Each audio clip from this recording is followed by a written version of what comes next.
Hello, everyone, and welcome to the regularly scheduled board meeting of Akron Public Schools Board of Education on 28 February 2022.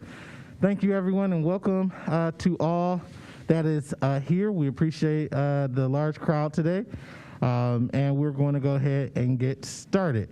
We're going to start with the roll call. Mr. Pendleton. Dr. Akbar. Here. Mr. Alexander. Present. Ms. Autry. Present. Dr. Hall. Aye. Ms. Jackson. Present. Mrs. McKittrick. Here. Mr. Perry. Here. Thank you, and welcome to our student board member, Elliott Jackson from Present. Kenmore Garfield High School. Present. Thank you. Yes. Good to see you, Mr. Jackson. And we're going to start off with the Pledge of Allegiance led by our student board member, Elliott Jackson. If everyone could please stand, if they can. I pledge allegiance to the flag of the United States of America and to the republic for which it stands, one nation, under God, indivisible, with liberty and justice for all.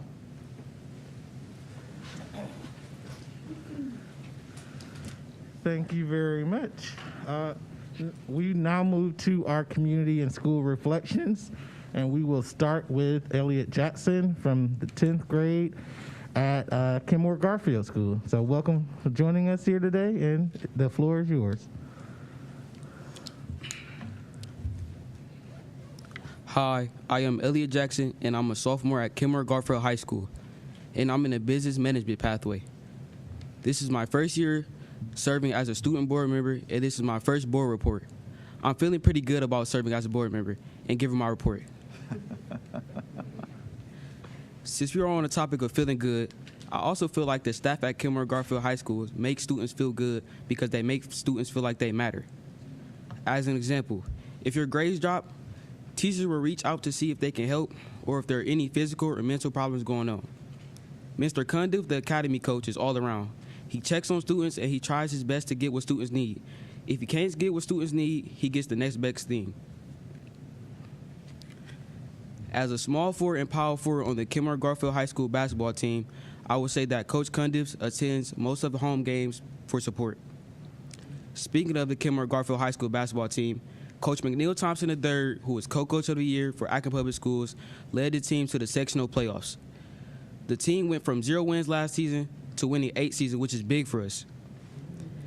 Coach McNeil-Thompson III pushes us because he sees something in us that we don't see in ourselves. We know no matter what, we can fall back on him. People like Academy Coach Cundiff and Coach McNeil-Thompson III are needed in all Akron Public Schools to encourage students to be their best. I have 2 younger siblings who attend Reimer CLC.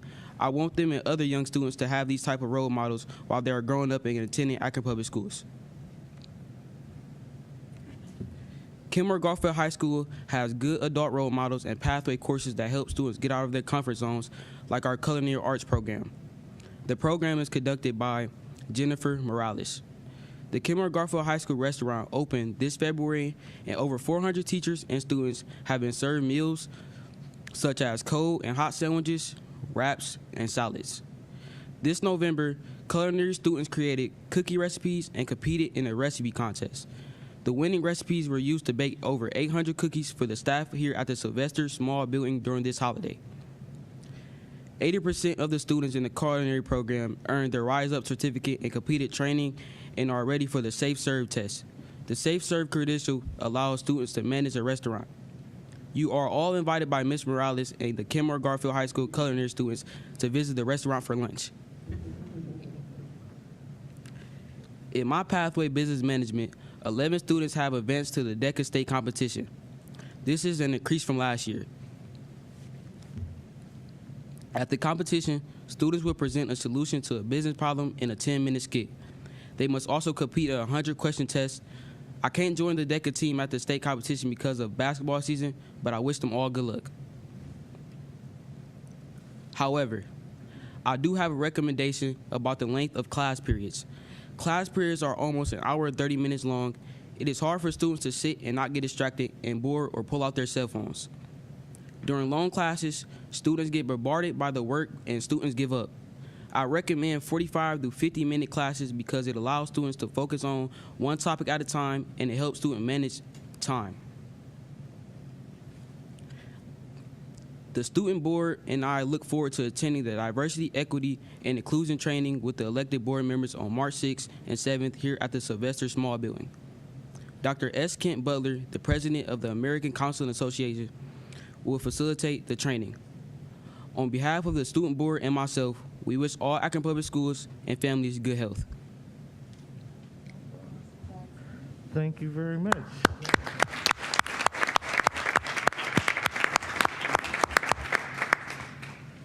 Thank you very much, Elliott. Great update. It's good to know all the great things happening at Kenmore Garfield and what you're doing with DECA as well as the rest of your DECA mates. I also was in DECA, so I know how that regional competition is. I know it's kind of hard not to be there with your fellow members, but I know you're going to do well in basketball. And I want to open it up to the board if there's any comments or anything that they want to make to Elliott specifically, then we'll move forward with other community and school reflections. Mrs. Jackson? Thank you. I would just like to thank you on a very well done report. Also, I'm excited to test out this restaurant as I will be at your school this Wednesday. So let her know I'm coming. Okay. So I want to take her up on that invite. And again, to see what a well-rounded and multifaceted learner you are, taking part in so many things. So I want to commend you on that. Thank you. Your commitment to your education and being balanced. Thank you. Thank you. Thank you very much. Anyone else? All right. Thank you again, Elliott. Great job.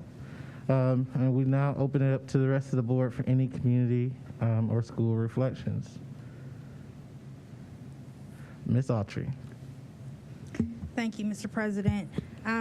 I just wanted to, I know we're going to be discussing this later on in the agenda, but I just wanted to acknowledge the emails that I've already received regarding the CDC changes. And so I just wanted those who took the time to formulate emails and reach out to know that that they were read, and I acknowledge that and understand. And just a reminder that we're all in this together, and so we do understand that the masks have not been easy part of this whole thing, and that in a perfect world we wouldn't have them. I understand that, but we've never been one to be, followers per se. But I just again wanted to acknowledge that those letters that were taken, the time that was taken to send those emails out.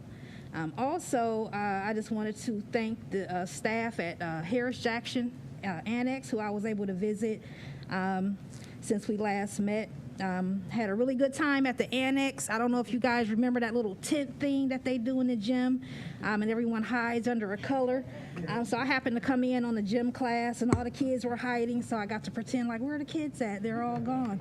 And so then they all came out and hugged me, and that's just the best feeling in the world, to have a bunch of elementary kids wrap their arms around your legs. So, but Mrs. Aller and her team over there is doing a really good job, and just thank you for that invitation. Awesome, awesome. Thank you very much, Ms. Autry. Anyone else? Dr. Hall. Yeah, I just want to echo and add to what Ms. Autry said about the commentary around the mask. Again, it is something that we'll be talking about tonight. But I think the important thing to remember, in addition to what Ms. Autry said as well, is that regardless of ultimately what decision we come to in the coming weeks, there are going to be folks who are going to have a differing opinion, right? It's unfortunate that this topic, like a lot of topics around as it relates to the pandemic, have become so divisive. And so the one thing I just want to really ask for folks who are watching, either is that please just know that everything that we're doing is what we're trying to act in the best interest of our students as well as our staff. And I just would ask, it's a request and a call for civil and rational discourse. So even though we may disagree on some of these things, please let's remember that we're all adults, and that the ways in which we talk and treat each other, that there are younger folks who are watching us talk and treat each other in these ways. And so again, above all else, can we elevate civil and rational discourse as we continue to unpack this topic moving forward? So that's all I have to add, Mr. President. Thank you very much. Anyone else? Ms. Jackson. Thank you, Mr. President. Yes, since our last meeting, I've had the pleasure to visit two of our wonderful schools within my Kenmore-Garfield cluster.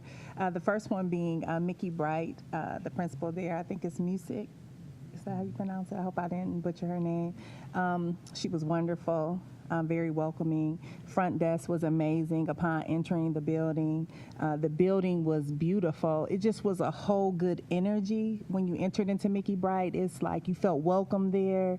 It was a place that you just felt like, I would send my kid to this school. And I actually told some people that. But one of the things that was the most impressive takeaway from visiting the school was Miss Brading, Mary Brading, it's the gym teacher. And when many people who know me know I always use the term excellence looks different, because it does, and it's a difference between good and great and okay and basic. And what was so amazing about this gym teacher is that she had within the gym her own resource room. And I know, Autry, you talked about last meeting the 4 different resource rooms in the district, and Mickey Bright has one on their facility, but she has a separate one in her gym that she has garnered resources from her relationships, her connections. It has tennis shoes in there for the students. I hear she collects food and gives snacks to the kids off her own time and resources. And I said, this is how excellence looks different. It's the commitment and the dedication of a gym teacher to go above and beyond to make sure that no student would enter her gym not having tennis shoes, not having resources. So I really commend that gym teacher, because it's not just gym. It's the impact that she has on those young people each day to know that they're cared about. Additionally, in the gym, it was something like a collage, I'm going to say like a cutout of the state of Ohio, and it's a major collage with all these pictures of LeBron James and things within the city of Akron. And it's that saying, what they see, they can be. And I thought, how amazing is this gym teacher that this is a focal point in her gym, that each time a learner comes in this gym, not only do they feel cared about, acknowledged, and recognized, but they also see what they can be in their great state with their own, Akron's own LeBron James on the wall. So I was very blown away, and I just kudos to her for just having that intestinal fortitude, that passion to educate in the spirit of excellence. Also, the kindergarten, I went into the kindergarten classroom, Mrs. Seward, and it was so great to see those little kindergartners with the one-on-one technology that they had in the classrooms. But not only that, I went over to one little young man's student, and he was logging on, and I said, hey, show me how you log on. And he was like, okay, wait, let me find the letters and numbers.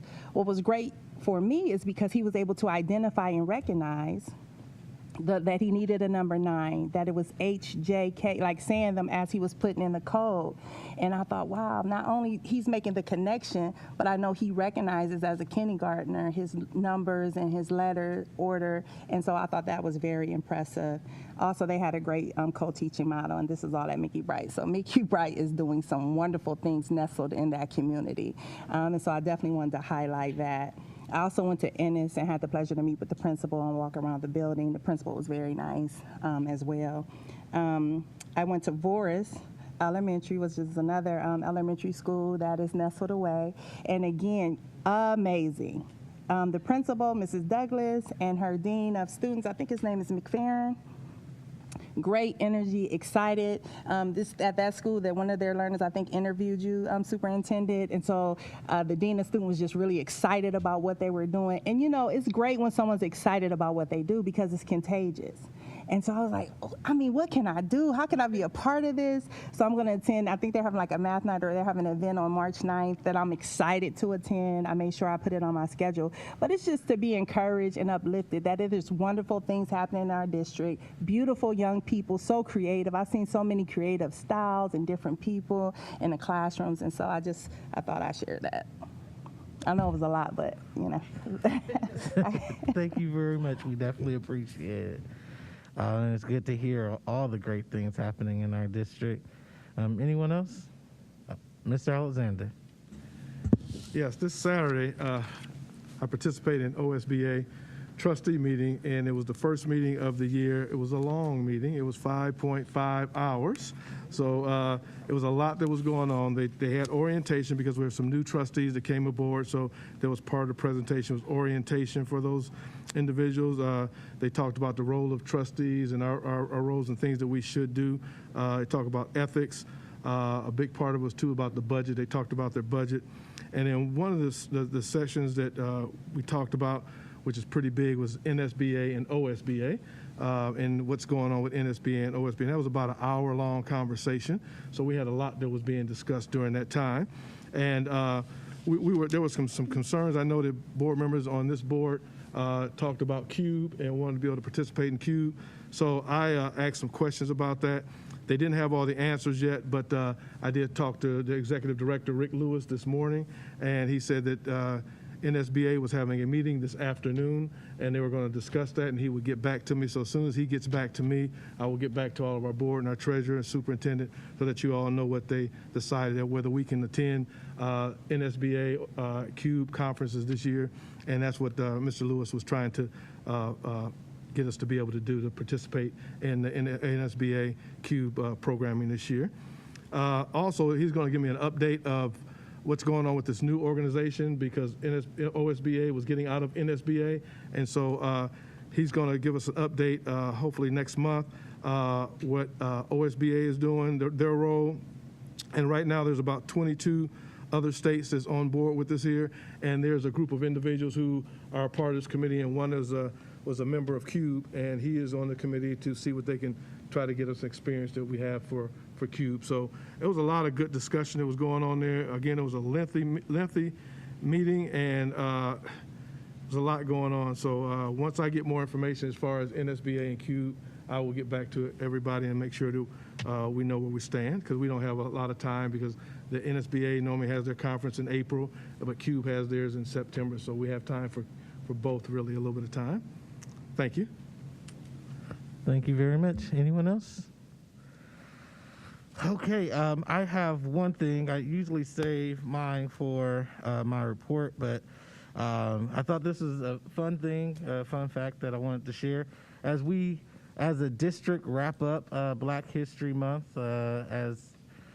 we also wanted to take some time to recognize the Black history that has been exhibited right here among us from this board. So a few things I wanted to mention out of the 175-year history of Akron Public Schools. There has only been 15 members of the board that have been Black, and we are actually living in a moment of history where, for the first time, 6 of the 7 members on this board are Black. And that's the first time that has ever happened in the history of Akron Public Schools and the Board of Education. So I thought that was something good to acknowledge. Also, there's been about 290 individuals who have served on this board, and that means 5% of that number has been members of the Black community. And with that being said, I wanted to recognize not only the first Black member of our community on the board, but also there's been 8 of those 15 Black members who also served as president. And so I wanted to take this time to just call out their names, and first recognize Reverend Eugene Morgan, who in 1968 began serving this board as the first Black member, and then in 1972 became the first Black person to ever serve as president of this board.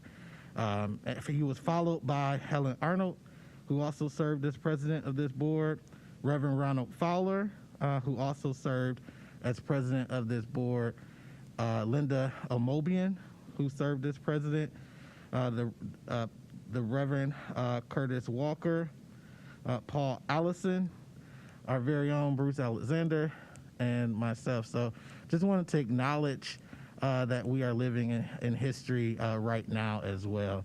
So I want to thank you for that, and that's what I wanted to share. So thank you.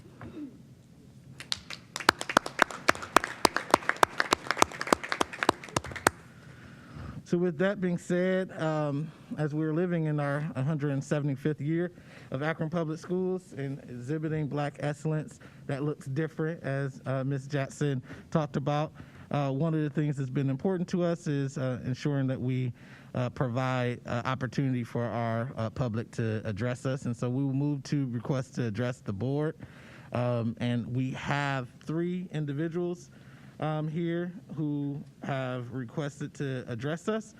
So I want to call them out in order and then actually just share a few of the rules or procedures that we've outlined. And so we have first Christina Ball, followed by Suzanne Graham, which will be rounded out by Ronald Smith.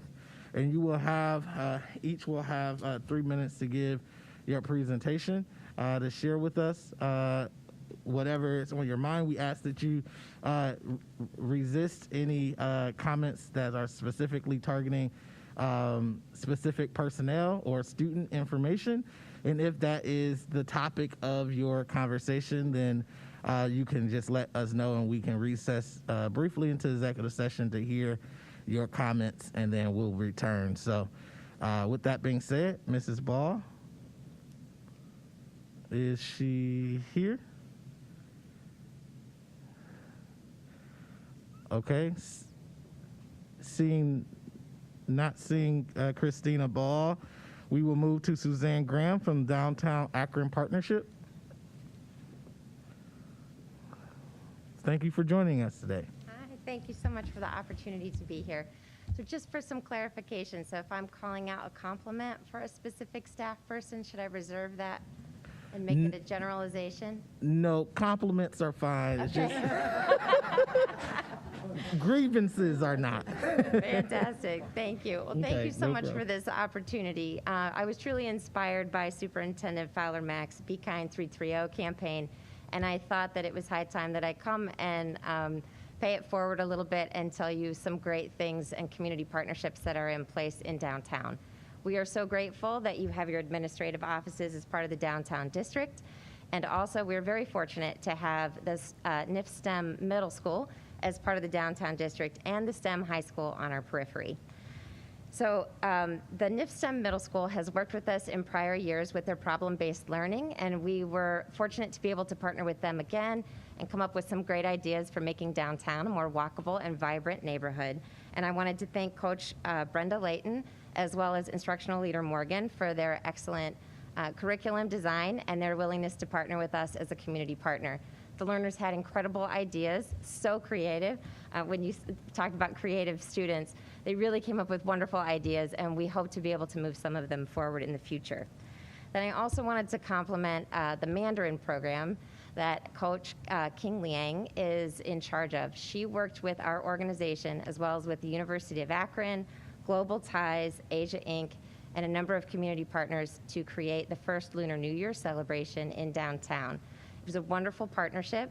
It was excellent to see some of the learners be able to learn from a master instructor through a connection that Coach Liang made with us, and we hope to, again, continue that into the future. More than 1,100 people came down to celebrate Lunar New Year in downtown, and we look forward to that event growing as well. So thank you so much. You're doing amazing things, and thank you for your leadership.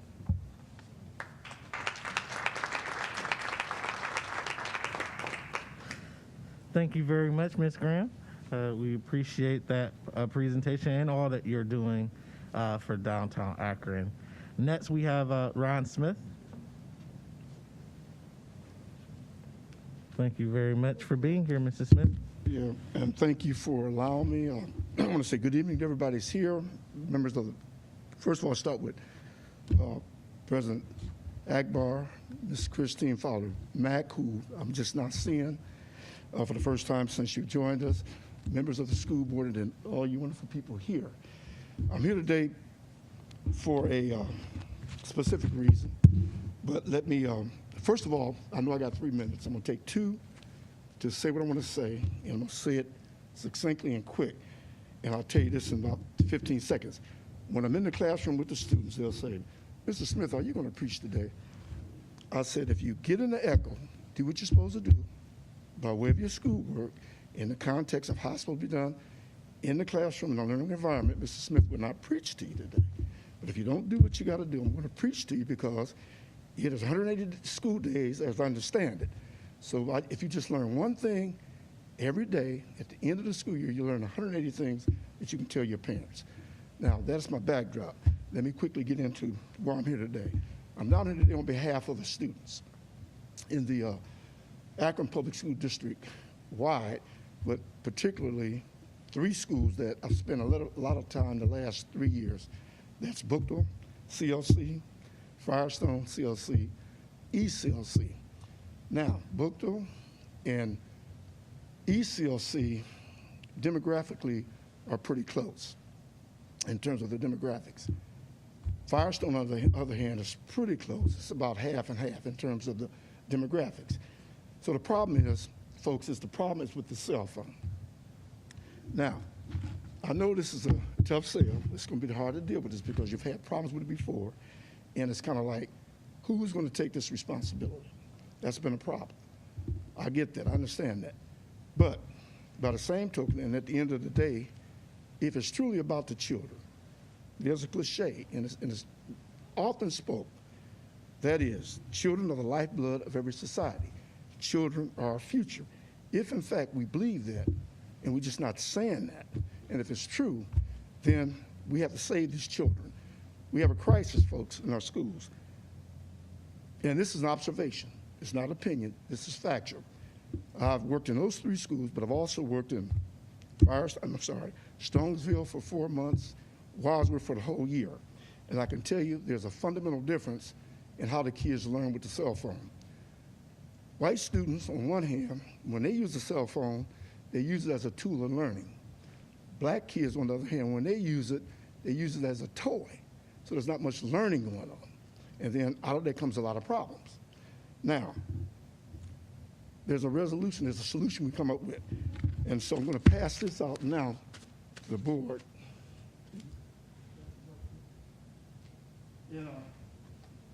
On the back of there, you'll see it's what we call a cell phone holder. Very inexpensive, big enough that we can put it up against the wall near the teacher's desk, because there's a rule that students are not allowed to come to the teacher's desk without first asking permission. The problem was that some of the students said, well, Mr. Smith, somebody might steal my cell phone. And I said, well, we've got some structures in place that we can prevent that. That won't be a problem. But the children have told me that they can multitask. And I thought about that. I said, well, I don't really think you can. Well, doing some research, Dr. Rene Maroy, that's how it's pronounced, he's a psychologist at Vanderbilt University, says that human beings cannot multitask, although we can do a myriad of tasks. The human brain, the body's not built, it's not wired to multitask. The children seem to think that they can. So I tell them, I said, well, you really can't multitask. What's happening with the cell phones is when they're using it as a toy, not a tool, there's a lot of fights. There's a whole lot of things that are going on because they're texting each other, they get into group chats, and out of that comes a lot of things that we don't want. Antisocial behavior. We don't need that in the schools, in and around the schools. It's been a problem. I think you've seen articles in the paper. There's been a lot of talk about that.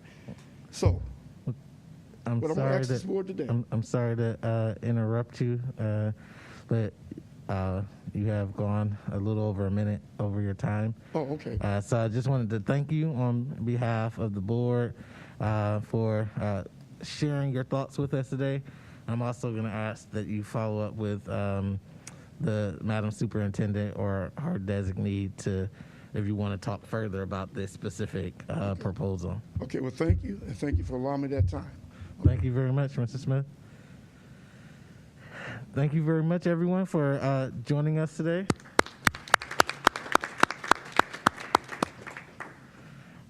We will move to our next item on the agenda, which is recognitions, where we will recognize one of our stalwart, long-serving board members, Lisa Mansfield, for her outstanding work with OSBA. And so I want to turn it over to Madam Superintendent.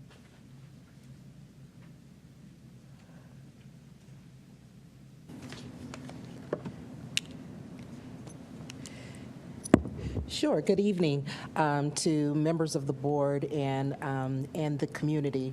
It gives me great pleasure to make this recognition this evening. Lisa Mansfield is receiving the OSBA Training Award.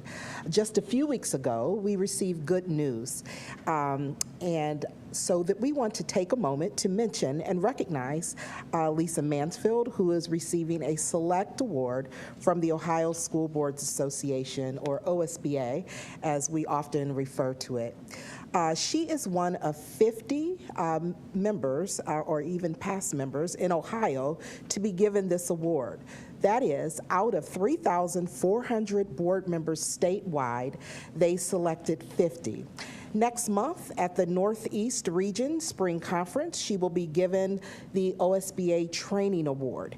Lisa Mansfield represents so very well the tenets of what it meant to be a dedicated servant. In fact, OSBA's Training Award is part of their 5-star awards program, saluting service, training, aptitude, and recognition.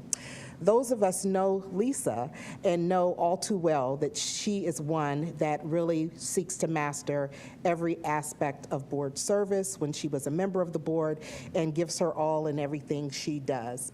And she really dedicated herself in this sense to training, and they wish to recognize that. Lisa's real strength, beyond just being a very prepared and trained board member when she was a part of the board, was her personal way of connecting with others. Others on the board, the community, our families, our staff, and most importantly, students. So I know you are very proud of Elliott here tonight. She made a point of taking interest in all and in what they were doing. APS has been so proud to have had Mrs. Mansfield to not only serve and lead with us, but to do so with her whole heart in everything that she's done for Akron, the city, and for APS. So although you've stepped away, you are being recognized by OSBA, so we felt like it was really fitting to give you this award in person and in front of the board with whom you served with. So Lisa, if you come forward, we'd like to present you with this award.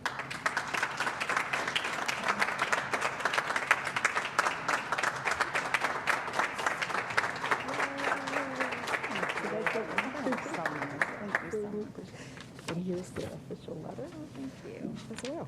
Do you want to say taking a anything? picture. Oh, okay. You want to take these off? Yeah. Yes. We're going to take these off. Hold on. I don't have a hand.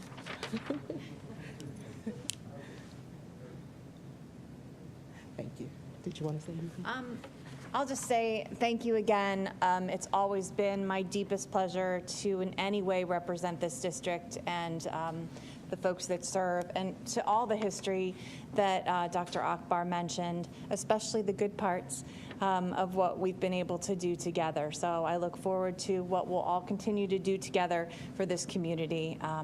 And I do miss you all, I do. So, thank you.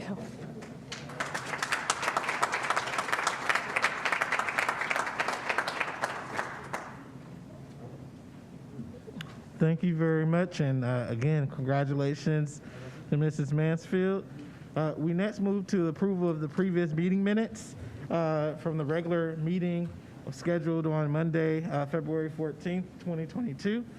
We will entertain a motion to approve those previous meeting minutes. I so move. It's been properly moved by Mr. Perry. Is there a second?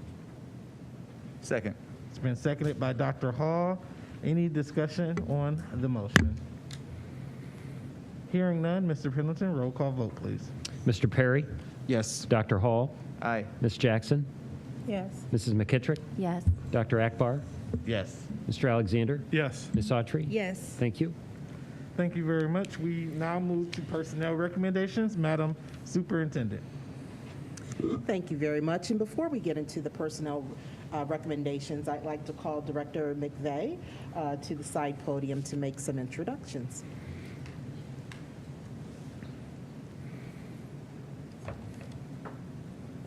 Good evening.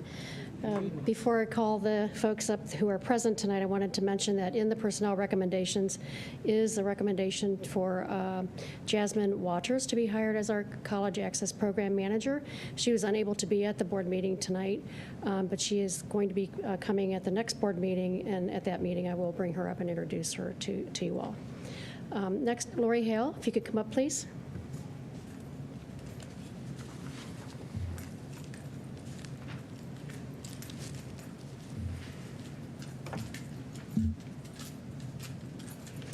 Ms. Hale graduated from the University of Akron in 2008 with her K-12 intervention specialist degree and was hired directly out of college with Akron Public Schools.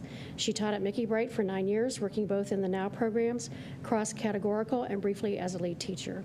In 2012, she earned her master's in school leadership and administration from the University of Akron.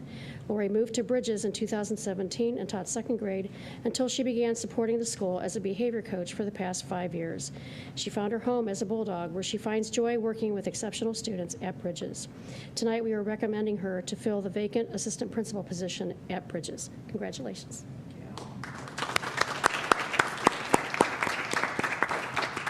I'm grateful that I get to continue to work with an amazing group of students and an exceptional group of compassionate and hardworking staff and paraprofessionals and support staff at Bridges. And it's just really a blessing. Thank you.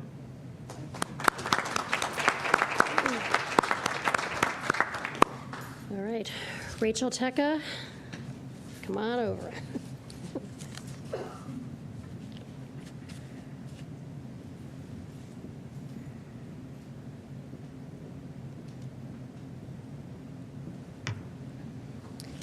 Rachel is our current director of the College and Career Academies of Akron at Akron Public Schools, and she is responsible for leading the district in the transformation to college and career academies and ensuring all APS students graduate from high school prepared for college, career, and life. Prior to her role as the director of College and Career Academies, Rachel served in a variety of leadership positions, including roles in the Office of Special Education and principal for Bridges Learning Center and North High School. While at North High School, Rachel led her team of staff, students, families, and business partners in piloting the College and Career Academy model for the district. The success of the pilot program at North paved the way for the district to implement the model at 7 additional Akron high schools and to begin expanding the model at APS middle and elementary schools. Rachel is a founding fellow with the National Career Academy Coalition and the Akron Public Schools lead with the Ford NGL Network. She continually collaborates with districts across the nation to learn and share best practices among practitioners. She earned her bachelor's degree in special education and master's degree in educational administration from Youngstown State University. At this time, we are recommending her for the Chief of Leadership and Learning Assistant Superintendent position. Congratulations.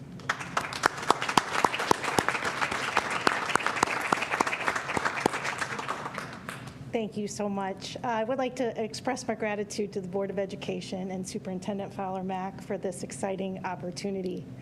I've had over 25 years of experience working in the Akron Public Schools, and I really continue to be inspired by the young people that we serve, the teachers that we serve with, and the outstanding leadership of this district. The idea of excellence through equity and the College and Career Academy framework really requires us to be human-centered, right? Makes us make sure that our students graduate ready for whatever it is they choose to do after high school, and make sure that our scholars, our staff, our families are seen, valued, and heard. This new organizational structure that Superintendent Mack has laid out will allow us to really deepen our implementation of all of that work. I appreciate your confidence in me to really be the Chief of Leadership and Learning and deepen this work, and so that we're committed to work along all the outstanding, talented people in this room, in our schools, and in our community. So our charge is to really bring this vision to fruition, and I appreciate the opportunity. Thank you.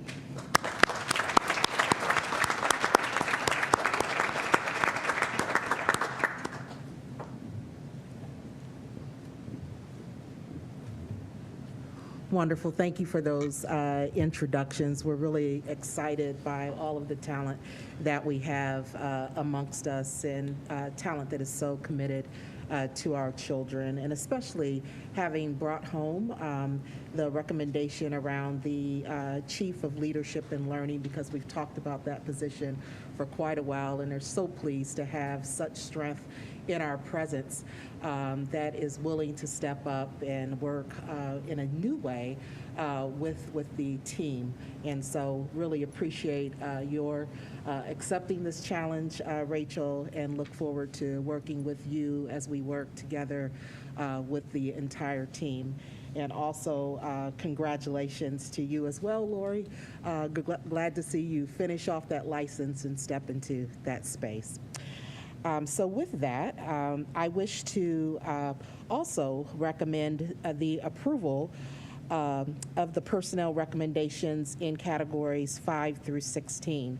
And as we do that, I also want to make mention of the fact that tucked within those personnel recommendations is also something to both celebrate, but something that is bittersweet. And so we will be as well asking you to act regrettably on the official retirement of Dr. Ellen McWilliams-Woods within that personnel section. And just to remind you, Ellen began her career at the Akron Public Schools in 1989 as an interpreter for the hearing impaired. In 1992, she became a consultant for the Medicaid program, and then in 1996, she moved into the role of special education coordinator. In July 2002, Ellen became the director of special education, and in January 2008 became the assistant superintendent for the district. As you already know, she has been instrumental in the implementation of many instructional and educational programs over the course of her career. Most significantly is her involvement with the establishment of the College and Career Academies of Akron. Her dedication to the students, families, staff of this district is behind everything that she does. She truly cares about APS, and we know it is hard for her to end her career with us, but we wish her well in whatever path she pursues moving forward. And I personally do thank her for the way in which she has supported me in my first year as the superintendent, to allow me to get to know the district through my eyes, but yet also guiding and making sure I understand the context and understand all of the many strengths that we have in our midst. So we want to take special moment to recognize Dr. McWilliams-Woods within our set of personnel recommendations.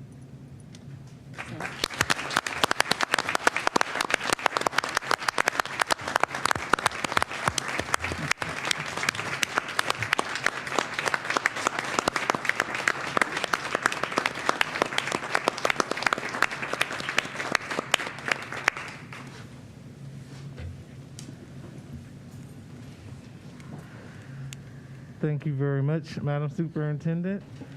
We now will accept the motion to accept the personnel recommendations. So moved. It's been properly moved by Dr. Hall. Is there a second? Second. It's been seconded by Mr. Perry. Any discussion on the motion to approve the personnel recommendations? Mr. Alexander. We're going to approve all but one, right? Nothing yet. All right. Well, I do want to just take this time also to thank Dr. McWilliams-Woods for all of her work with this district. Most of you know I worked with Dr. McWilliams-Woods and Yvonne Culver and some others prior to joining the board, and it's always a pleasure to work with all of you. And we've seen your hard work for many, many years, so thank you very much. With that being said, if there's no other discussion items, we will do roll call vote. Mr. Pendleton? Ms. Jackson? Yes. Mrs. McKittrick? Yes. Dr. Akbar? Yes. Mr. Alexander? Yes. Ms. Autry? Yes. Mr. Perry? Yes. Dr. Hall? Aye. Thank you. Thank you very much. Next on our agenda are the resolutions and motions on the consent agenda. Madam Superintendent. Yes, sir. I wish to recommend the approval of the resolutions and motions presented in Category 21. They are in proper format, and I move for their approval. Thank you very much. We have received those resolutions and motions on the consent agenda. Is there a motion to approve? So moved. It's been properly moved by Ms. Autry. Is there a second? Second. Seconded by Dr. Hall. Any discussion on the resolutions and motions on the consent agenda? Hearing and seeing none, roll call vote. Mr. Pendleton. Dr. Akbar, Yes. Mr. Alexander, Yes. Ms. Autry, Yes. Mr. Perry, Yes. Dr. Hall, Aye. Ms. Jackson, Yes. Mrs. McKittrick. Yes. Thank you. Thank you very much. And now we move to business affairs recommendations. Madam Superintendent. Yes, sir. I wish to recommend the approval of the business affairs recommendations in Category 23. There are, again, some really notable resolutions that the board is going to be acting upon within this section, and just wanted to take a chance to highlight two. First of all, we have a national author coming to town. That will be at Salem School, and so we're really excited about the opportunity for our students to engage with a national author, and that is in 23.10. And it is the author of Patrick Picklebottom and the Penny Book. So that author will be coming to town, and we'll have to sneak over when that occurs. As well, there is a really a partnership that is worthy of mention and spotlighting. In 23.18, you are going to be acting on the Memorandum of Understanding between the district and United Way of Summit and Medina County on behalf of the Family Resource Centers. And this will establish the agreements around not only our existing, but set up the agreements for how it is we build additional family resource centers as we move the work forward. So we're so thankful for the partnership from United Way of Summit and Medina County, and wanted to make mention of that as well. So I recommend approval of those business affairs recommendations in categories 23. Thank you very much. We have heard those business affairs recommendations. Is there a motion on the table? I so move. It's been moved by Mr. Perry. Is there a second? Second. Seconded by Mr. Alexander. Any discussion on that motion? Hearing and seeing none, we will do a roll call vote. Mr. Pendleton? Mr. Perry, Yes. Dr. Hall, Aye. Ms. Jackson, Yes. Mrs. McKittrick, Yes. Dr. Akbar. Yes, but abstain on 23.9. Thank you. Mr. Alexander, Yes. Ms. Autry. Yes. Thank you.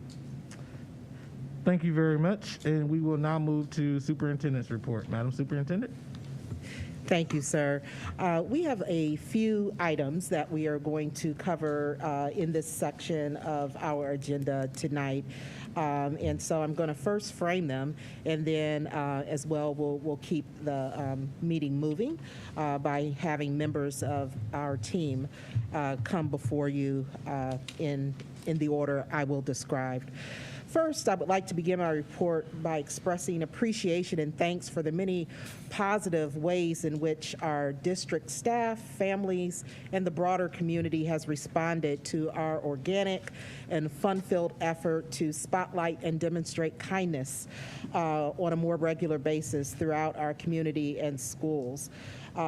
Through our Be Kind 330 campaign, we have been really capturing amongst our students random acts of kindness, and the results were overwhelming in the community to have so many business leaders also step forward and say, here's the ways in which our organization is also joining in, and as well even other school districts that are doing a spinoff of Be Kind Ohio to really join in on spreading kindness. And we invite any and all who want to have that type of focus to do so. We also just want to make mention that Gojo Industries did donate over 20,000 vials, 20,000 plus vials of Purell as their first act of comprehensive random act of kindness. And so our students got bottles like this, and actually even larger bottles that they could take home with them, and as an act of kindness, reminding them and their families to not only be kind, but in doing so, being healthy. And so we really want to thank all that have participated thus far. And just to remind you, you can capture on your cell phone any random act of kindness that you see, and we are collecting those pictures and videos and adding them to our website so that we can really celebrate so much of what's right in our world, while day to day our students are bombarded if they turn on the television or interact sometimes with others of so many things that are frustrating. There still is a lot happening that's right, and they can contribute to that. I would next like to acknowledge one of our partners, and that was already covered in the resolution. So also in the resolutions you voted on in 19.8 was a gift, and just want to take a moment to acknowledge that gift. We want to thank a real friend, a longtime friend of education, and a person who has an entrepreneurial spirit through the Borton D. Morgan Foundation. We were here in the Akron schools among those selected as a recipient of its recent round of grants, and we welcomed the gift of $20,000 by the foundation's trustees at the Burton D. Morgan Foundation.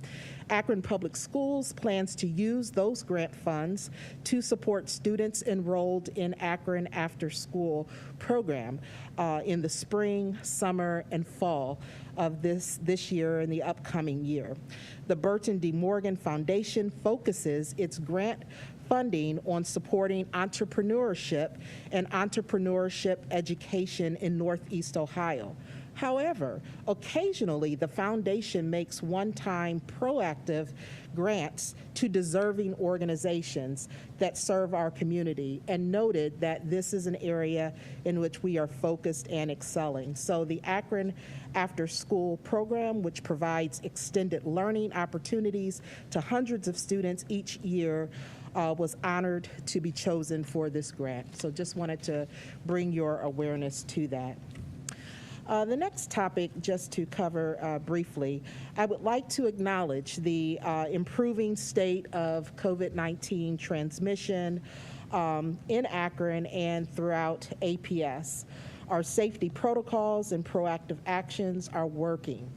On Friday, the Centers for Disease Control announced it would no longer simply look at the number of positive COVID cases in a certain time period before deciding whether to increase or decrease community safeguards. Instead, it will now include in its equation the severity of cases, the community impact from them, and the community vaccination levels. So in essence, we have an additional way to look at what's happening within our community. Under the new guidance, the CDC now recommends categorizing COVID community levels as high, medium, or low. And then they outline strategies communities should use for each of these. Summit County is faring well now, and really as it received its first ranking within that new system, it is at a low category. Our city is reporting its lowest numbers of new positive cases daily since last July. We are really tracking quite carefully the number of percentage of students and also adults in our community who have received vaccinations. So while our current cases are very low, we also still have some work to do around ensuring that the vaccination levels do increase, and we're going to talk about that in a few minutes, where Mrs. Folk is going to be able to share a new partnership that we have entered into. So right now, we're going to do two things as it relates to where we are with the COVID spread. First, we're going to continue to follow the guidance of the health officials in our area. And our health officials are acknowledging here locally the fact that we are seeing some progress and attribute that to all of the measures in place. But the Summit County Public Health and local hospitals here are continuing to recommend mask use in schools as we work to increase the levels of vaccinations amongst our young people. We know that we need to make our decisions longer term with our stakeholders' input in mind. So as we keep masking in place right now and continue to monitor that, over the next week and a half, we will also issue a survey to get the input from our families and our faculty and staff here at the school around masking, so that we are making decisions, not only knowing where we stand today and how to move forward, but also knowing if there are any other safety protocols and measures that need to put into place. So this afternoon, I did alert our faculty and staff that for now, we are maintaining our current practice of masking in schools with your support, if that's what you choose to do, to continue to support that, that would be our stance while we gathered that additional information, so that I could bring that information back to the board along with what we know or with the numbers. So we will have the survey issued and tabulated by March 18th, positioning us to be able to update the board yet again on that topic. I will now describe then a three-part update, which is full of some good information that's going to be delivered in a real succinct way. So we have three different groups that are going to join us. First, we're going to have Mr. Kenya Harrington and Mr. Keith Lichty, that they're going to assist me in coming to provide the board a less than 10-minute update around the analysis currently underway to assist the board and the community in providing input and ideas around how we should face our most pressing facility and long-term planning efforts around our schools across our system. Our key data and information has now been organized to help us better understand what is happening within our district and within our city. And what they're going to describe is then how we together can begin to make decisions moving forward. Thank you. Superintendent Fowler-Mack, Board President Akbar, board members, thank you for having us. Myself, Mr. Lichty, Mrs. Folk, we wanted to take time and update you on our long-term operational plan. And we have under 10 minutes, so we're going to be succinct like the superintendent said. To provide context, we'll be opening the doors on our final CLC building in school year 22-23, closing out near 2 decades of major renovations and new construction that touched over 70% of our school buildings. In recent past, many other changes to our facilities, operations, and city also occurred, including several school consolidations, shifting enrollment boundaries and population trends, and the introduction of new school models. We're now looking ahead to determine the best plan for the remaining buildings and co-curricular athletic spaces, untouched by the CLC campaign, and also to plot the path to answering a number of near, medium, and long-term operational questions that have significant interdependencies. As leaders, we've sought to design a long-term operational plan that will use every opportunity, even those decisions typically thought of as purely operational in nature, to move closer to the academic achievement, health, and well-being and equity goals we are seeking for our students, and to most fully realize the potential of our schools as community anchors. Therefore, we want to provide you the time frame of the work that we're doing with the usage of our fact-based data, spreadsheet, and recommendations that are made around the sensitive questions that come about. So if you look, you'll see the arrows pointing from Q3 2021, when we started this work, moving all the way out to Q3 2022. So we've set foundations for decisions ahead. We build data-driven perspectives to ground planning, and currently we're working to enlist our community as partners in planning work, and that's in round 1. And then we'll begin launching scenario planning, which we've started to do, and then we'll move to phase 2 or round 2 of enlisting community partners in the planning work as well. So we wanted to give you an idea of how the long-term operational planning team works. It's a very methodical process. We know that every decision we make can cause a domino effect, and that we also need to make sure that we're including all stakeholders in the community. So we're going to walk you through what this process looks like and show you an example with Harris-Jackson. So step 1 is really digging into the data. Kenya talked about that fact-based database. We'll share that in a moment. But after that deep dive into the data, then step 2, we make sure we're framing the questions. So what is the problem that we're trying to solve? And we make sure that everybody collectively understands that mission. Step 3 is looking at the data, having the conversations and the back and forth dialogue about what is every possible outcome that we can have to this problem. And the team works through that and presents those findings to the leadership. Step 4 is making those recommendations to leadership. And then obviously step 5, then acting upon that decision.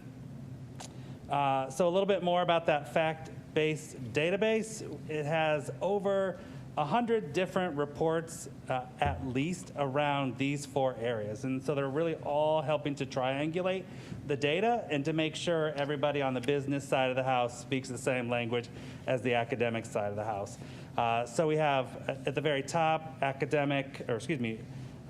program quality. So that includes things around academics, social emotional health of the building, facility condition and utilization. So what's happening in our building, how many classes are full, how many students and teachers can it hold. Student choice and enrollment, so looking at those trends and what's happening in our buildings and our clusters across the district.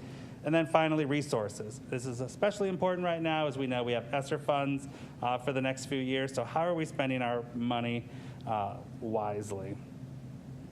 So we're going to take you through what that looked like for this latest question we were trying to answer, which is what can we do with the current state of the North Hill schools and the overcapacity of Harris-Jackson?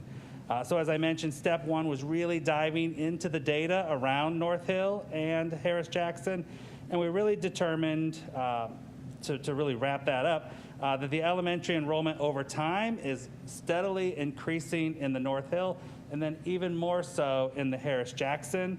And then, we know that they continue to be over capacity. They felt tight when they moved in, and it's just getting tighter as time goes.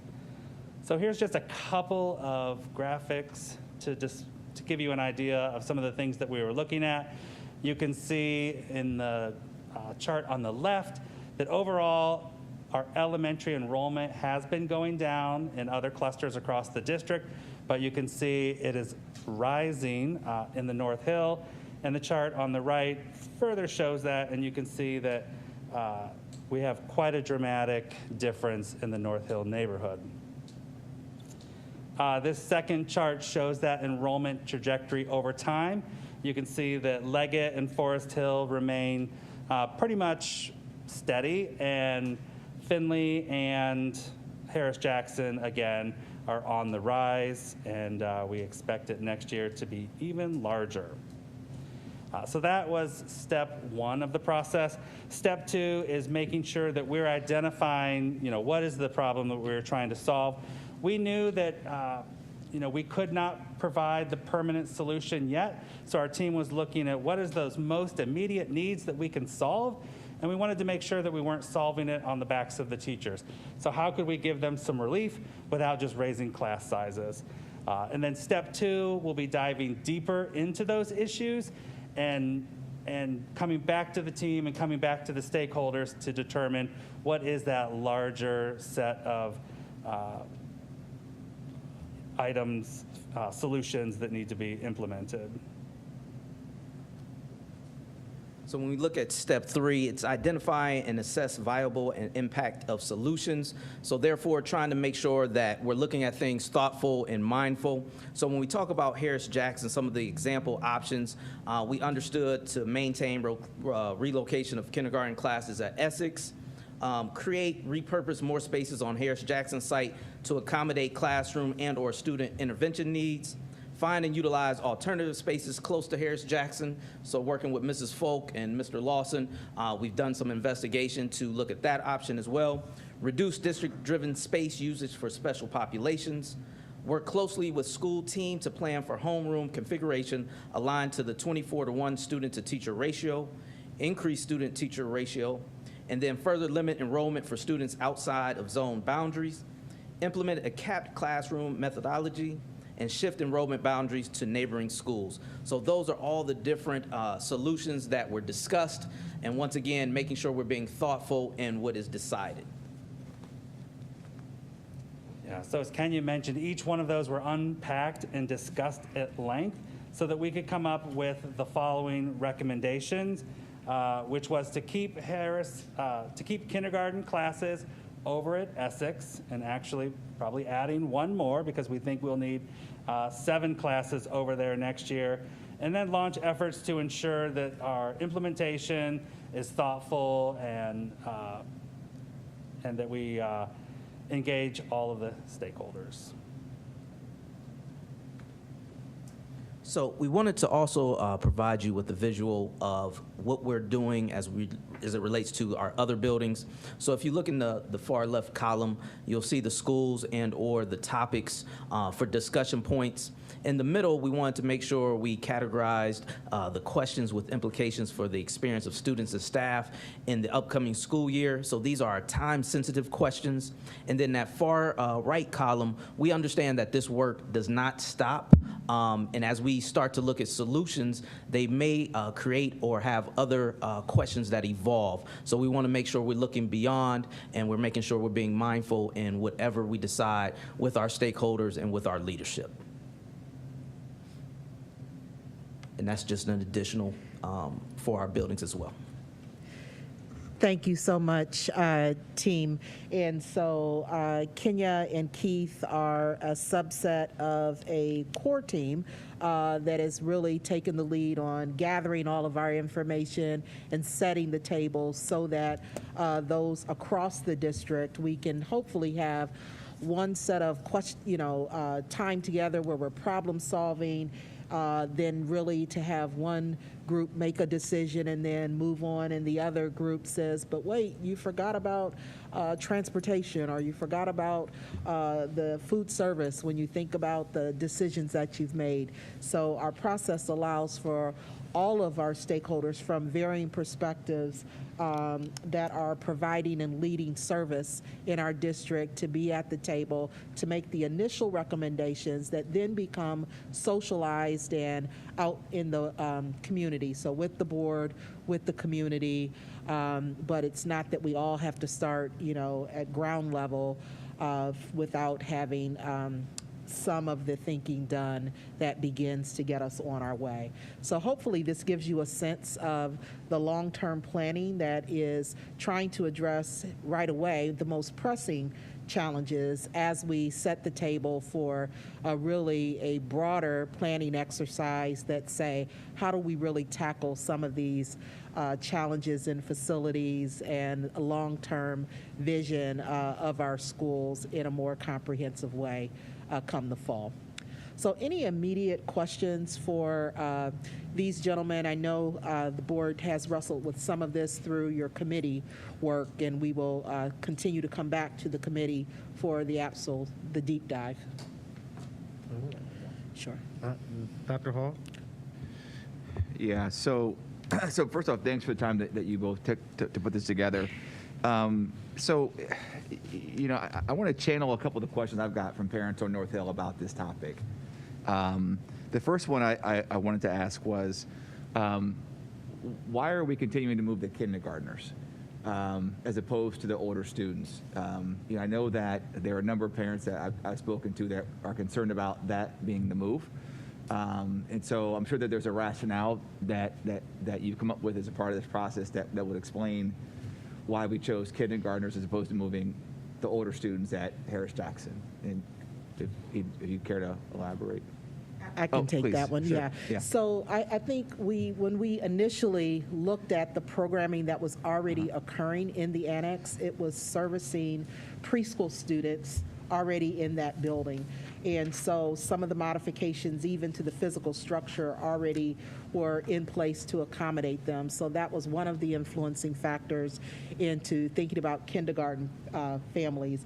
As well, our older students have already established themselves in their school community. So we would be actually moving students that were in progress of finishing their careers temporarily, as opposed to families that had yet to start with their students. And so mainly because of what we were able to do developmentally for all of those littles in one place, and taking a note off the fact that many districts actually create early childhood centers because then you can concentrate services, supports, and create really an environment for children. And so for us, in thinking about a difficult choice in a short period of time, that was the decision that we made. So let me ask a follow-up to that. So it sounds like, and I was trying to keep up because you guys went pretty fast. I get that you're time constrained, but I was trying to keep up with sort of the options that were all being considered. And it sounds like with the I think it was slide 17, but it sounds like from what you're saying, Ms. Fowler-Mack, that one of the options on here, I'm not sure it's on here, would be to further develop Essex as a sort of early childhood, center, and keep students there in the long term. Is that something that's so? It might be. So the Okay. board, that's one of the things that the board may wish to explore as we truly tackle the longer term issue of the growth in the North Cluster. Because even as we saw from just last year to this upcoming year, we grew by potentially by another whole cohort of students. So there is still very significant growth occurring in that cluster. Gotcha. I've got one more, but I'll defer to my board colleagues if they want to jump in. All right, Mr. Alexander? Yeah, so, and I like what you're saying, because you keep the smaller kids in one location, and you can provide the services there in that one building versus moving from building to building. It's a little easier for them than it is for the older kids.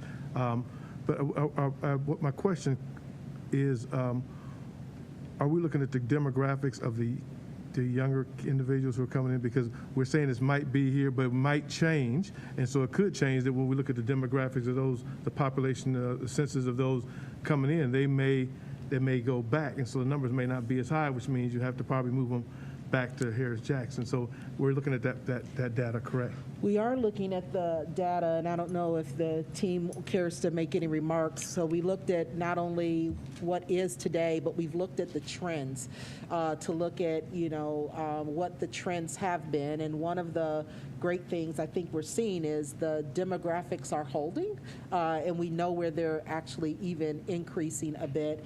And then one of the things Mrs. Folk has done along with our team is we've commissioned, though, a longer demographic study. So we've just, kind of finalized that. So we will actually have someone dive deep, and we'll have a 10-year view of what we anticipate happening across our city, not only in this particular area. So by the time come the fall, when you are really wrestling with what are some of the significant plans in moving forward, you will also have that report about enrollment trends as well. Great, thank you. Is that fine? Okay, sorry. All right. Any other questions? Okay. Okay. So I just have one question, and it's around equity and how we overlay equity with decisions around facility development. And I didn't see that on here. And the other thing that I was thinking about is, as we're looking at all of our facility decision making, if we can see, with each building, what are the equity indicators and what strategies are associated with each indicator. So as we're making decisions, we know, okay, if there's greater numbers of students with IEPs in this building, we're going to need more classrooms for smaller interventions. So just thinking about what those are and us being able to see that will be critical. That's really exciting because one of the pieces and ways in which we do look at the data is through the lens of equity. So we do have it cut in ways that we can show you, through an equity lens. Here's what equity looks like across our district, across buildings, in terms of the way in which we're making decisions, not only through this process, but also when we're able to update you as well around our equity framework, because we have been spending time developing and understanding our resource data to understand where the resources sit as it relates to equity and how we're distributing funds and what might be the ways in which, as we move forward, we would do that consistently. So we'll be able to update you as well from a resource in shortly, and then we can actually spend time just on how does equity play itself out in this process in our update when we come back to the board's committee, or even here in a board meeting.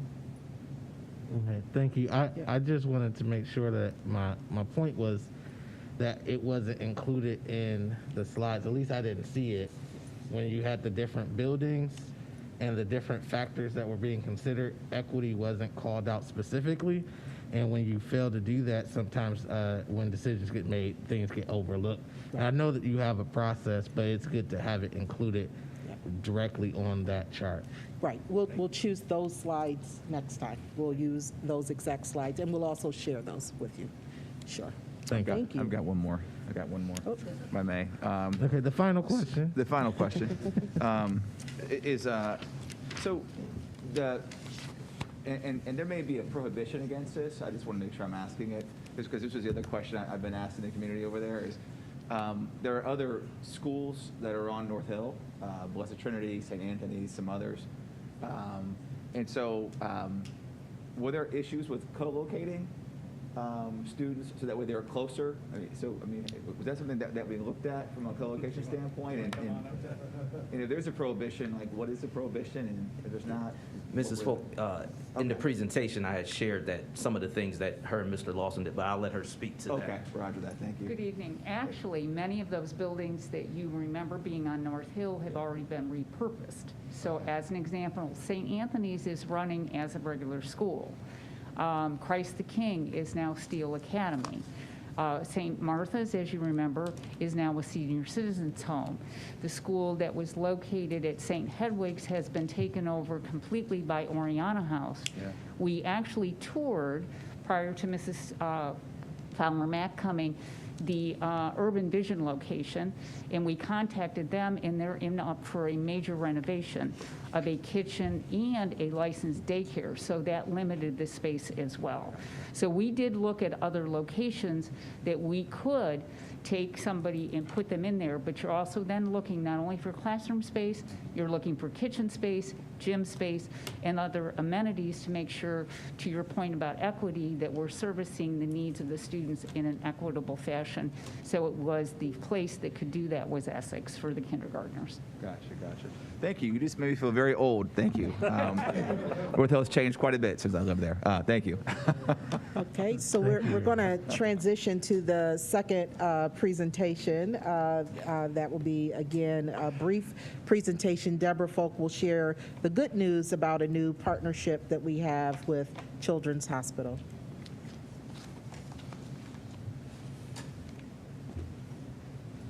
Okay, for this one, I'm going to quite take off my mask because I am well socially distanced. Good evening, how are you? It's nice to see you all. At this time, I wanted to update you. The last time we talked about some interesting information regarding COVID, we indicated to you that we were going to have testing available at school clinics, and this started in November of 2021, where students or staff who were symptomatic could report to the location school clinic, and if they needed to and would like to, they could take a school provided test home to administer it under the qualification necessary to determine if they were positive or negative for COVID. At this time, we have a brand new partnership. It is with Akron Children's Hospital, and we are very pleased to announce that we have started to implement on-site testing because we have met those qualifications to go ahead and be part of the CELIA waiver, which allows our RNs who are located at our middle schools and high schools to do actual testing on site. So therefore, this began in February. It actually started the last time we were going to meet with you. We wanted to share this prior to it starting, but we got delayed slightly. So it actually started the week of February 21st. So therefore, our goals are actually to test so that our students not only could stay in school and our staff members could stay in school, but they'd have knowledge of their personal health. So those free take-home tests would still be available, but we could go ahead and do it on site. So our first thing to do in working with Children's was the RNs had to become CELIA licensed. That meant that they had to go through the training that their license allows them to administer a PCR test. This is different than the take-home test, which is an antigen test. We then developed the partnership with them to include this testing, and we're in the process of making sure that for our minor students, we are outreaching to our parents because we do need parental consent to do so. So we have reviewed the legal documents for notification of this process at the schools for parents to be notified. We'll have the information available on the website. They can download the actual document that they can fill out and return to us, so we will have it on file. Should a student present to the clinic with symptoms, we will contact the parent. Please, come see Debbie at the school. Would you like us to give you a take-home test? Would you like us to go ahead and do it on site? And so therefore, that's the process that we put together to just start this wonderful opportunity to expand this program. So at this time, I can tell you that the week of the 21st, we started with our East Middle School and High School and our Firestone Litchfield. We wanted one on the east side, one on the west side. And so therefore, the staff and students can present to the clinics. And we will be rolling this out continually to the last middle of March. So there's certain groups of schools each week. This week it is STEM High, STEM Middle, Bridges, and it will go forward through the week of the 14th of March with our last school. The elementaries, the staff there is not certified. They are not RNs. So we will have specified times that if I went to, say, Case, and I wanted to have my son tested, I could go directly to my nearest middle school or high school at a time, and they would be very happy to administer the test. We feel that this allows not only our parents, but our staff and our students to know what the next step are, so that if they test positive for COVID, obviously we're going to say, please take Debbie home, make sure that she remains confidently home for the required 5 days, return when her symptoms improve, following the standard procedures. But if Debbie's test comes back negative, then it's determining what is the next steps for Debbie to, can she still need to go home because she truly is sick with something else that's not COVID related, or is she allowed to remain in school? Because our goal is to have students in school being safe, being healthy, and still addressing their care and needs. So we have rolled this out starting, as I said, the week of the 21st. We should have it done by the middle of March, and we are thrilled to have this as an opportunity for our families to be serviced at our locations as another part of dealing with COVID on a daily basis. Thank you. Thank you, Mrs. Folk. Any immediate questions about the new partnership? We will definitely keep you posted, but we're trying to make sure access is not a challenge for our families, and so we will continue to be as creative, and we're so blessed to have so many partners in the community willing to step forward in this way. Thank you so much. You're welcome. Mrs. Folk. Lastly, in our three-part section, I'm going to turn this mic over to, again, Dr. McWilliams-Woods and CFO Pendleton, who are going to come back. You recall at the last board meeting, there was a high-level sharing of the ESSER plans and the focus areas for the district thus far, and we were going to use this time to really engage you further and to get your feedback. So, Dr. McWilliams-Woods and Ryan. Thank you. It's great to be back up here, and I feel as though every single thing that we have talked about tonight has led us to one of the focus areas that we have identified in ESSER, because we have talked about facility needs and operation needs and that long-term planning needs. We've talked about equity and making sure that we're looking at our equity across facilities, across resources. Our incredible board member duo, the Jacksons, tonight, wasn't that good? They talked about the academic supports received at Kenmore Garfield and the incredible social-emotional climate wraparound supports. Those additionally are focus areas in our ESSER plan. So everything, has led us tonight to the plan that we presented last time to you to really tee up this evening for input. Ryan is going to talk through a couple things just to bring us back focused on this topic. And then you have a handout in front of you that has the focus areas that I was just referencing that will lead us to our open discussion tonight. Let's start with a little bit more an additional framing. If you remember, we renamed this presentation the Sustainable Recovery and Redesign, or the Do Now, Build Toward. And this slide really captures, we talk about this being a presentation into itself, this really captures not only our journey in post-pandemic recovery and the spending of these one-time federal funds, but it's really a national representation of what school districts are facing. And so we talk about our three allocations of federal monies, ESSER 1, 2, and 3. And what's nuanced in this slide that we didn't talk about last time, but let's just highlight it for you in the next couple, is this response and recovery on ESSER 1, which was about $10 million. Look at the time and space that we have to respond and plan with those funds. ESSER 2 allocations, $40 million. Look at the compressed time that we have to respond and to plan. ESSER 3 allocation is $96 million. And now look at the time that we have to respond and plan. This is a national phenomenon. And school districts, this slide is actually in partnership with the consultant we're working with, ERS. And this is the slide that they put together, and the green section is that compression in districts, how they have to respond and plan.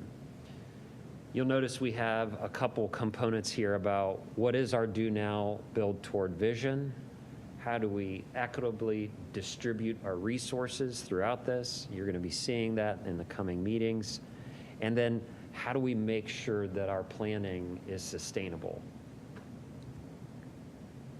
Just to show you where some of our ESSER 3 monies have gone already. Where are we strategically investing those dollars? Well, primarily in the classroom. There's about $8 million here where those are the buckets of where we're spending monies right now. So those are already pledged, committed, and spent. I added this slide back in on the presentation because I do think it is our charge. It's our charge for the board, superintendent, administrative team, our charge to hold each other accountable, that we have to be in that far right box. We have to be in the sustainable innovation and redesign. That every district in the circumstance that we're talking about, we responded with recovery strategies. We spent additional dollars to do so. Throughout that process, we're learning innovative strategies. And that's what everybody wants to capture that we move forward. And that's what that third box represents, is the sustainable redesign from all those things that we're learning post-pandemic.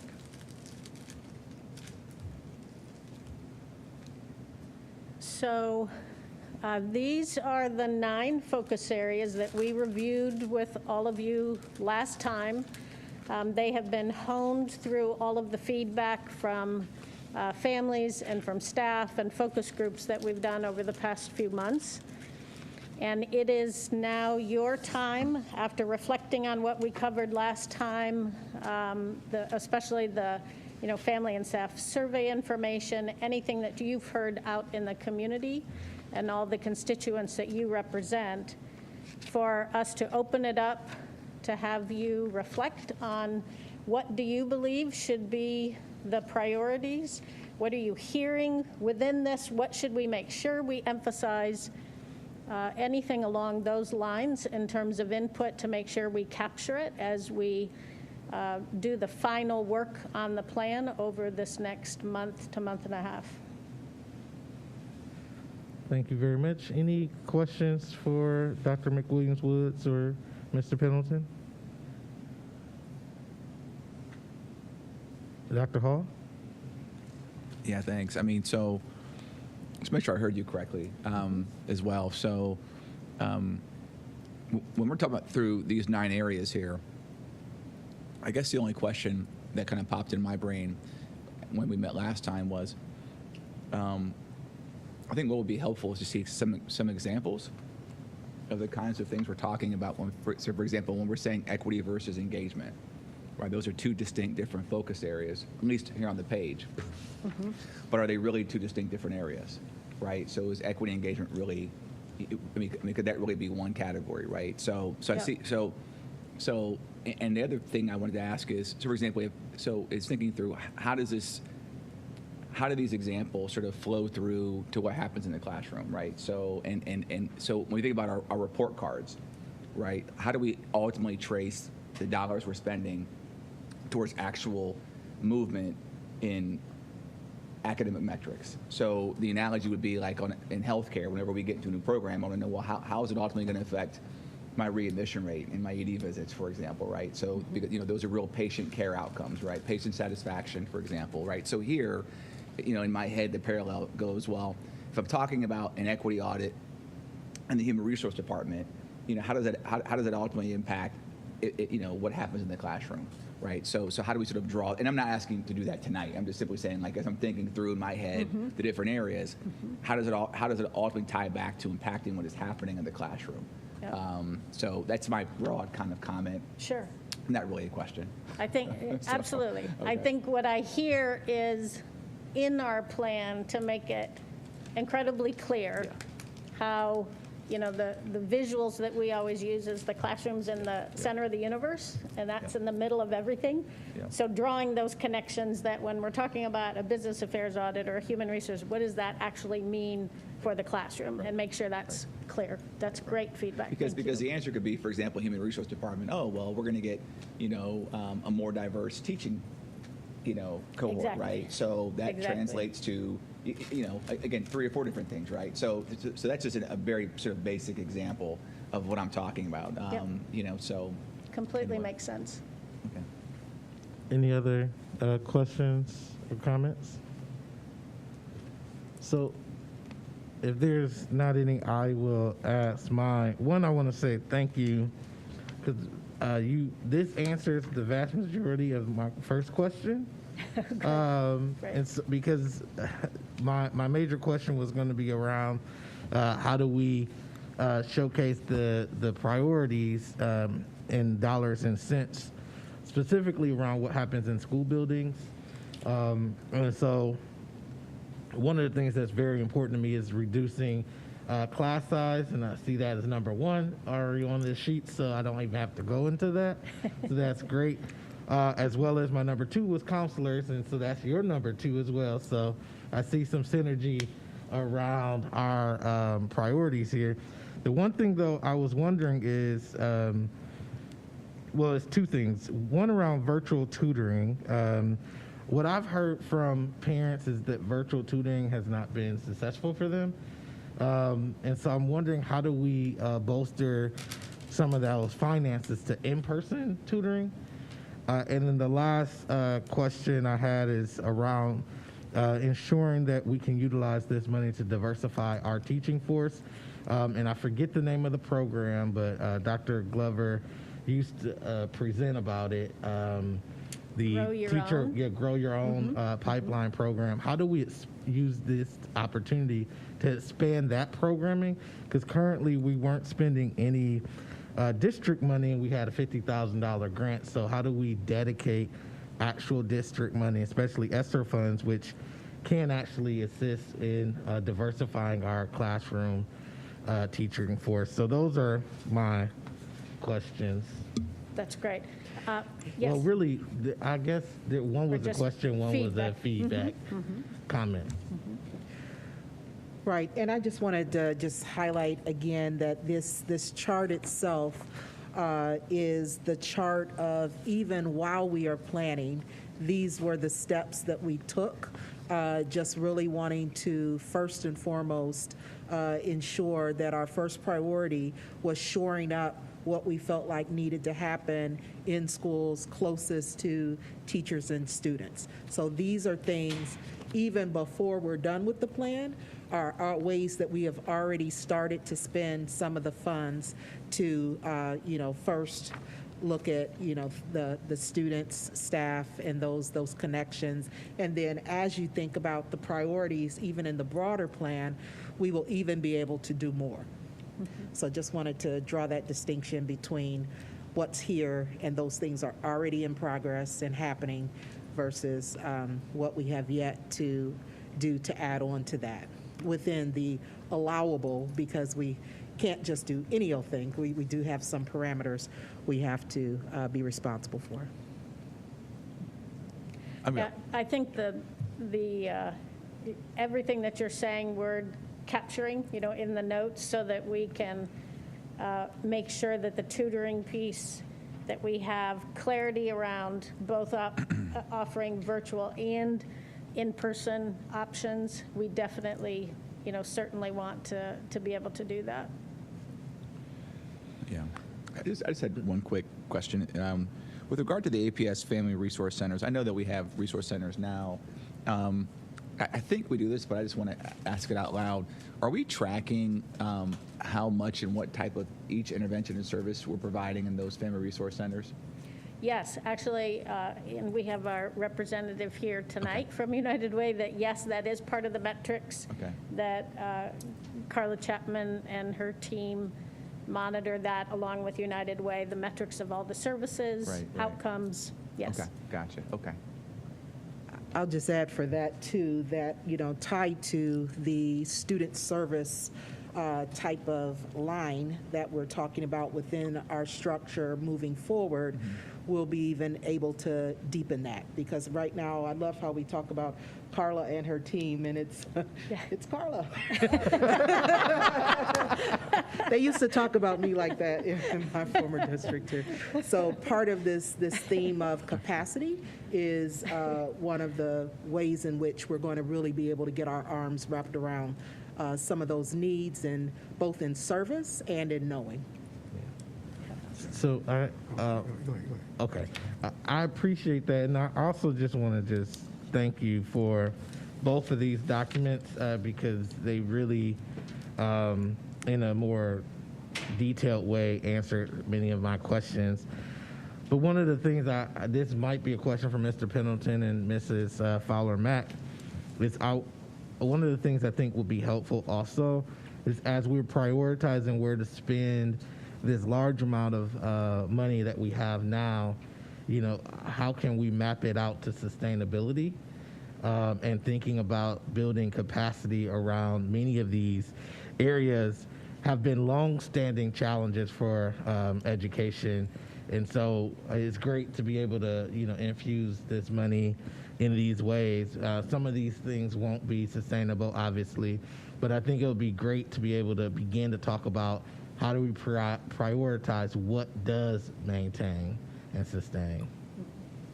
Right, and I'll start, and then Mr. Pendleton, if you want to add. One of the things that we did, even with the support of the team that we engaged to assist us with thinking about that, was to think about that notion of sustainability right out the gate.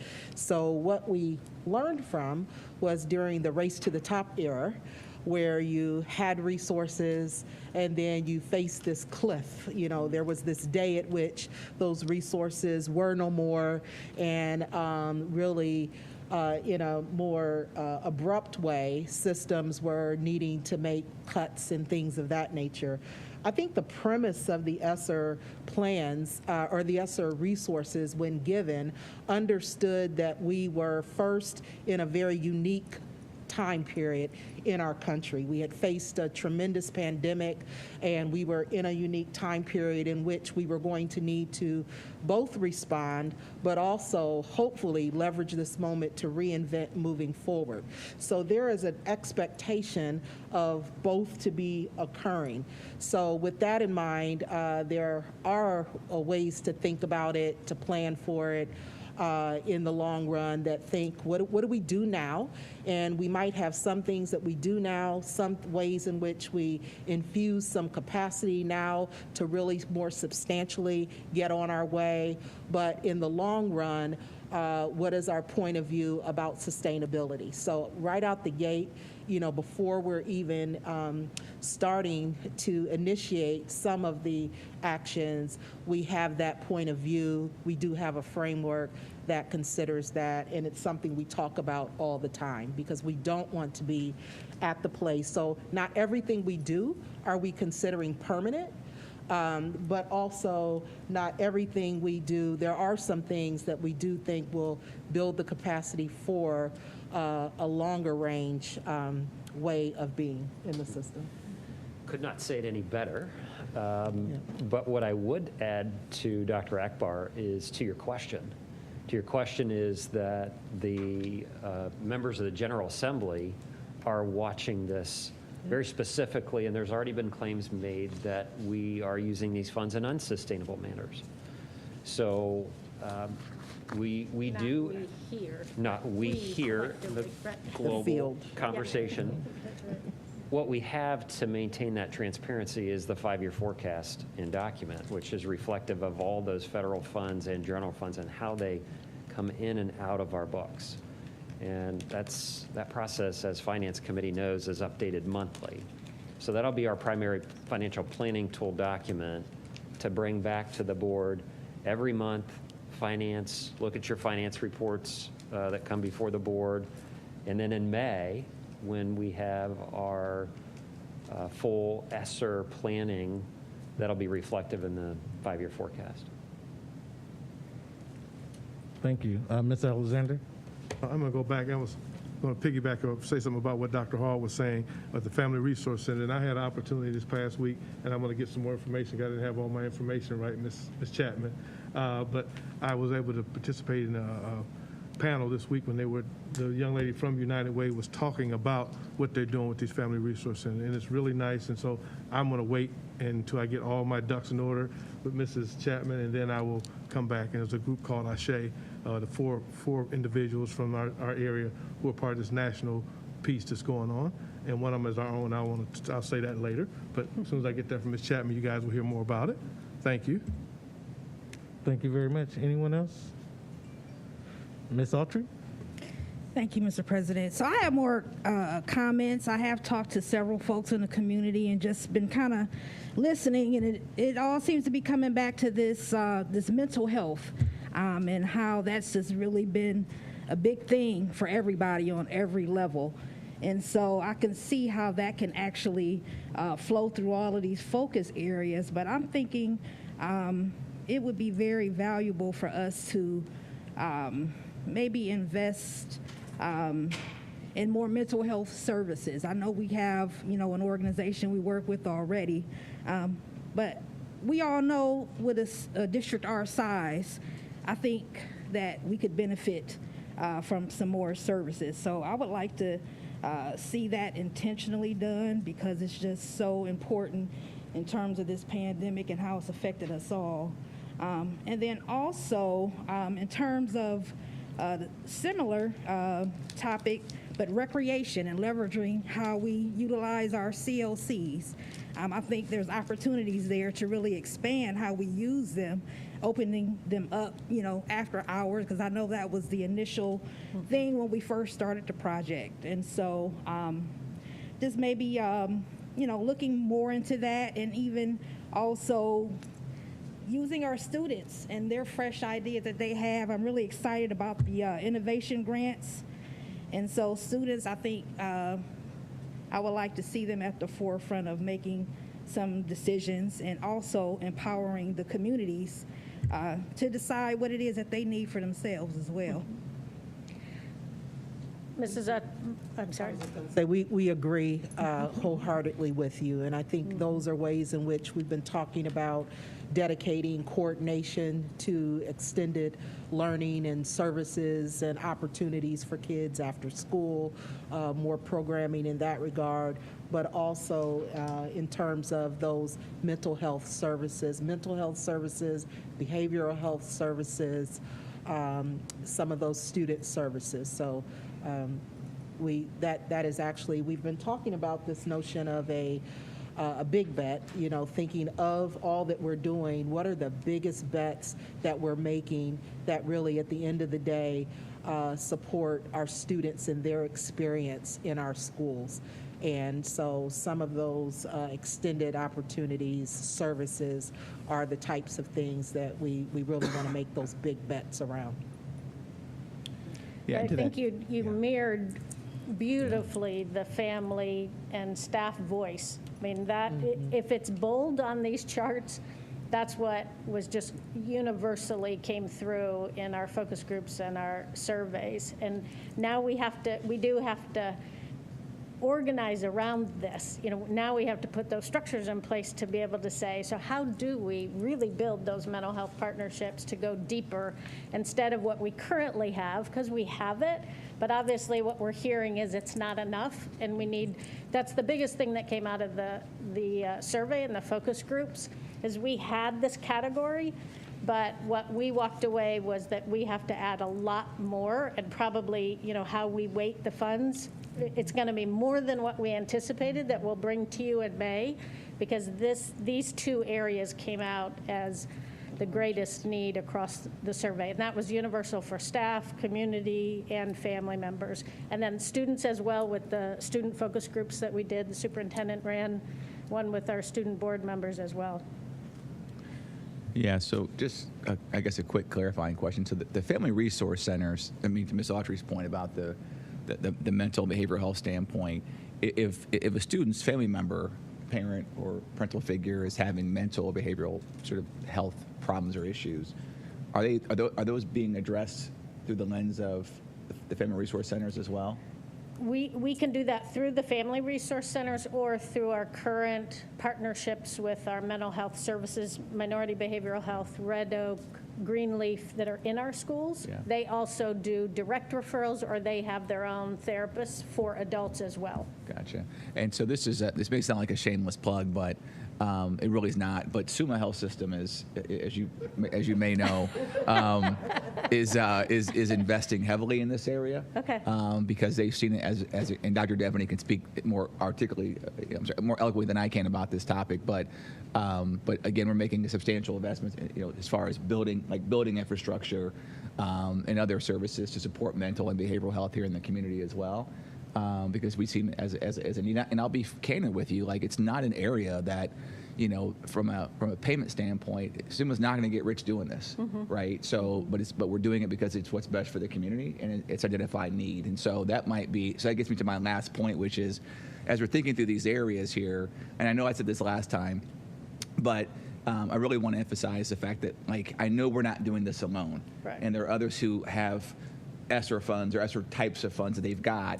And so thinking about how do we partner with them to make our dollars go further and last longer and are hence more sustainable. I think that's integral to the work as well. Yep. And I use them as kind of a example here, but like I look at additional extracurricular activities, and I mean, we've got other, whether it's Boys and Girls Club or Boy Scouts of America and, Girl Scouts. I mean, there's a lot of different groups.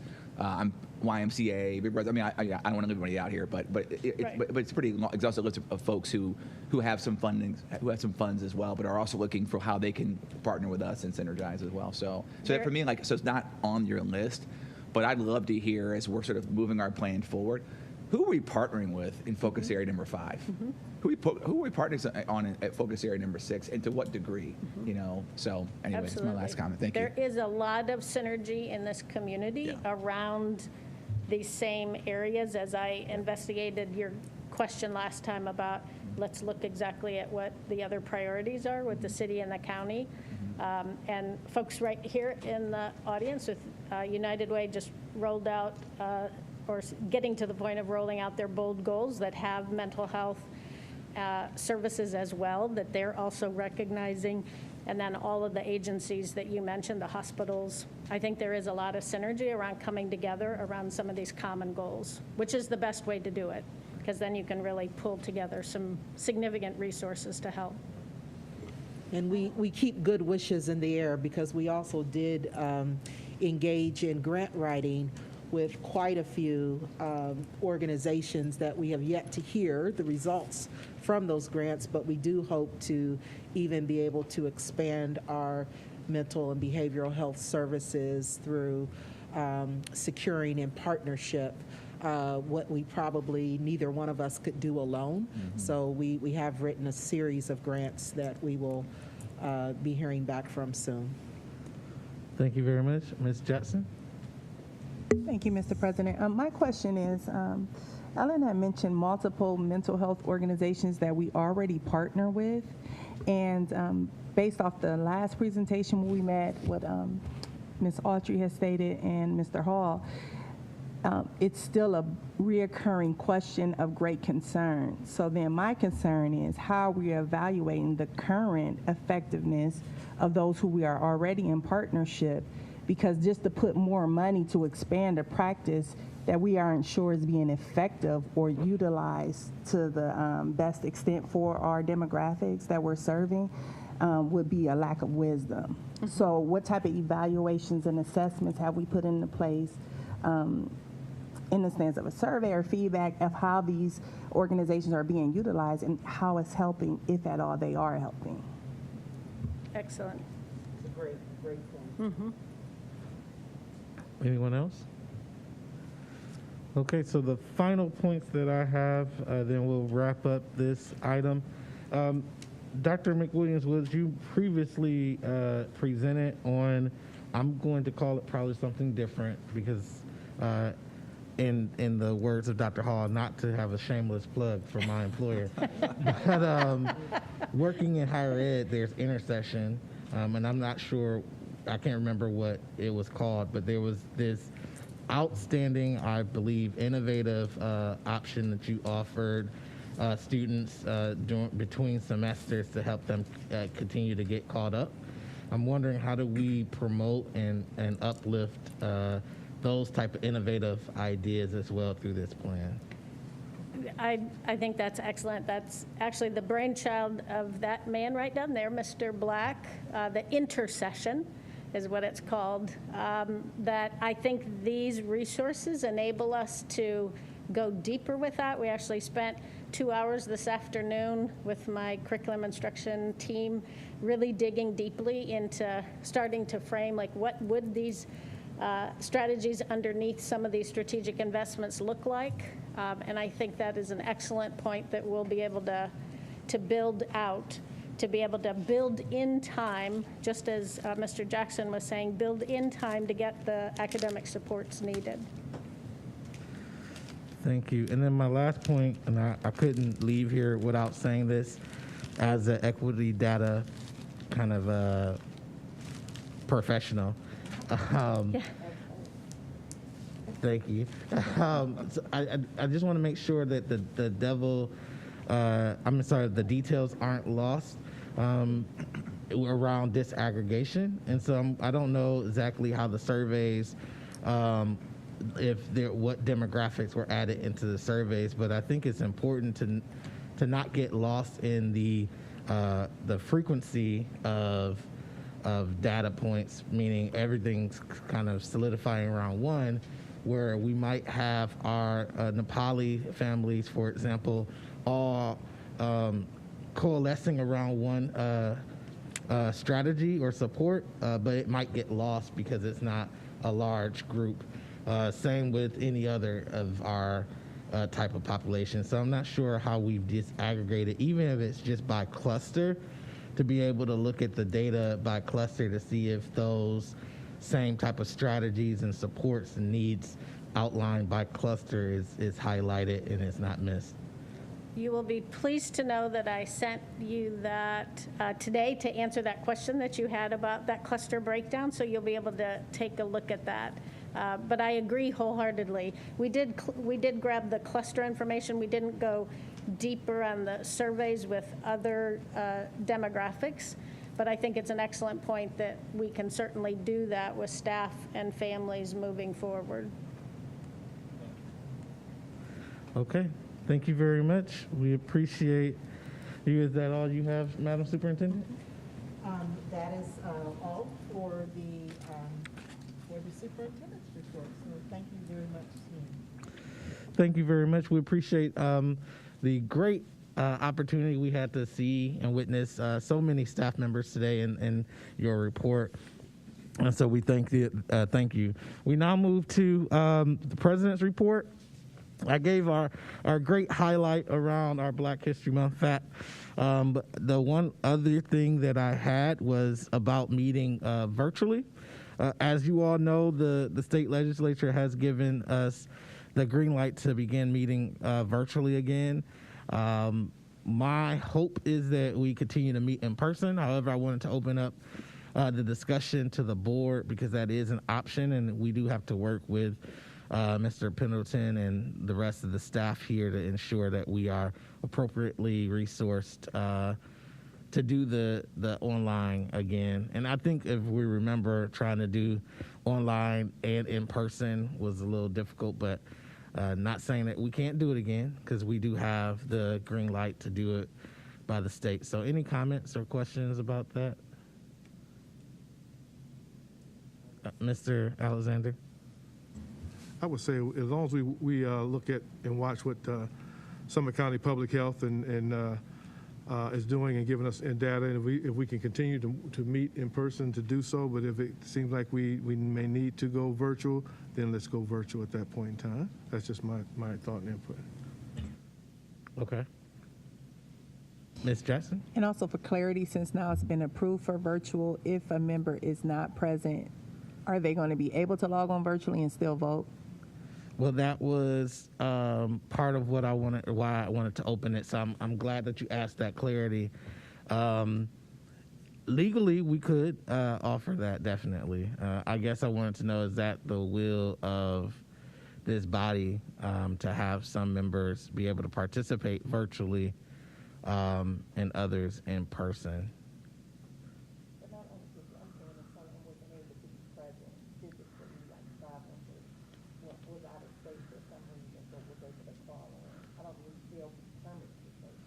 Oh yeah, I know. I'm not talking about permanent vote virtually either. I'm just saying, as any meeting, if that's an option. I mean, we can legally do it now. As you may remember, we were allowed to do that during 2020, and then it went away for this year.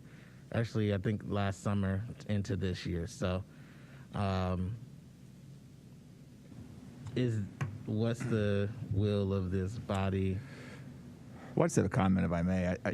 I think, I may be being overly direct here, but I mean, we're all professionals and grown-ups, and I think that I don't think it, and we've gotten to know each other well enough that if a person needs to make a decision to be virtual for whatever reason, I'm happy to support the person in making that decision. So I would be, so to answer your question, I would be in favor of allowing virtual voting, and participation. So. I'm in agreement as well. Okay. Anyone else?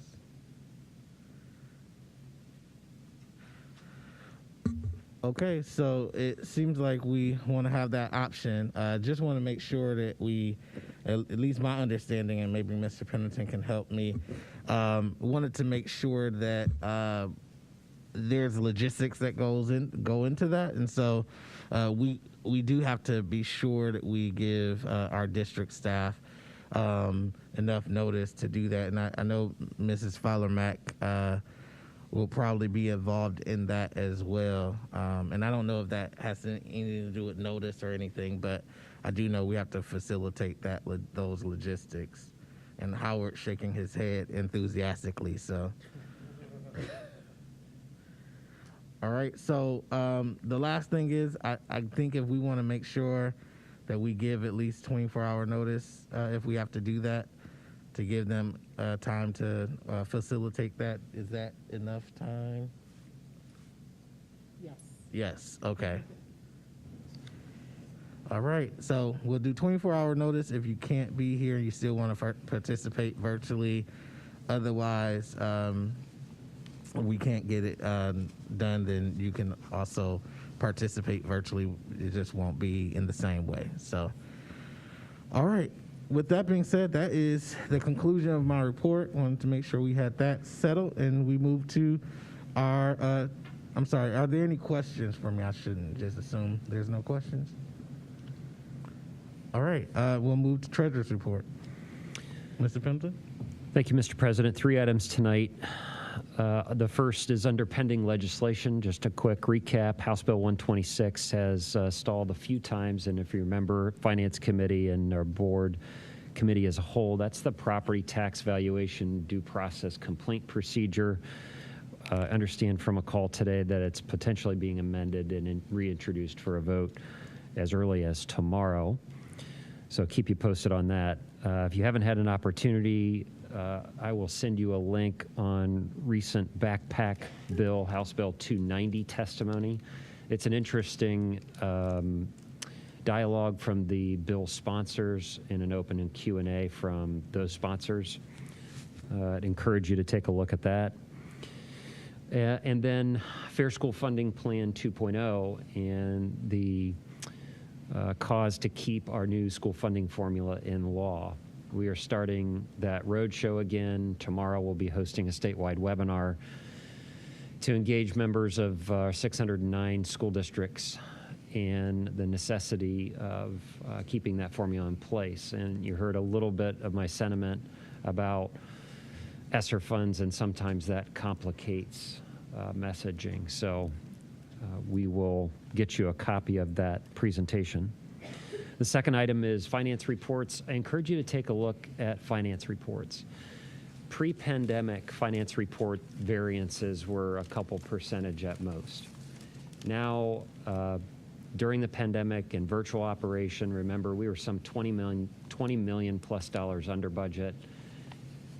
We also have this large infusion of federal funds. There's a lot of movement in these financial reports, and I want to make sure that you're well aware heading into the May forecast. We'll take deeper dives in Finance Committee, but if there's any questions, any highlights or pullouts we want to do at the Committee of the Whole, be more than happy to do that.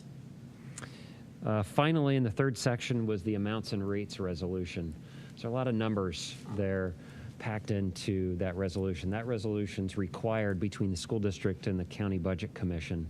It's a great way for us to triangulate data, but also pledge to our taxpayers that we're spending money wisely and how it's being allocated 10 plus years on average with our operating levy history. There's also a lot of information packed in there about the House Bill 920, which also gets left off. Just to put into perspective, that original millage that you saw in 1976, I think it says it collects around $30 million. If House Bill 920 wasn't in place, that collection would be well over $60 million. So that's the importance and stewardship that you provide to your community about these dollars. So there's a lot packed into that resolution. That concludes my report, Mr. President. Thank you. Thank you very much. Any questions for Mr. Pendleton? Okay. Hearing none, I do have just one. As we prepare for the May forecast, which is just so for everyone to know, it's a very important forecast for us. I thought maybe it might be good to try to break that presentation up into two presentations. So the meeting before the meeting, we have to pass it, and then also at that meeting. It's a lot to take in, and I know I've spent time with you, Mr. Pendleton, asking questions, trying to break things down. I might have a better understanding of that now. So I just wanted, as a non-finance person, wanted to ask that maybe we get that broken down into two different presentations. I think we're well positioned to do that in partnership with the superintendent and our ESSER plan. So we'll be really specific about what pieces can bridge across those two May board meetings. I think that's a great idea. Thank you very much. Any other questions or feedback for Mr. Pendleton? Okay, hearing none, we'll go to committee reports, legal contracts, and board policy. Mr. Alexander.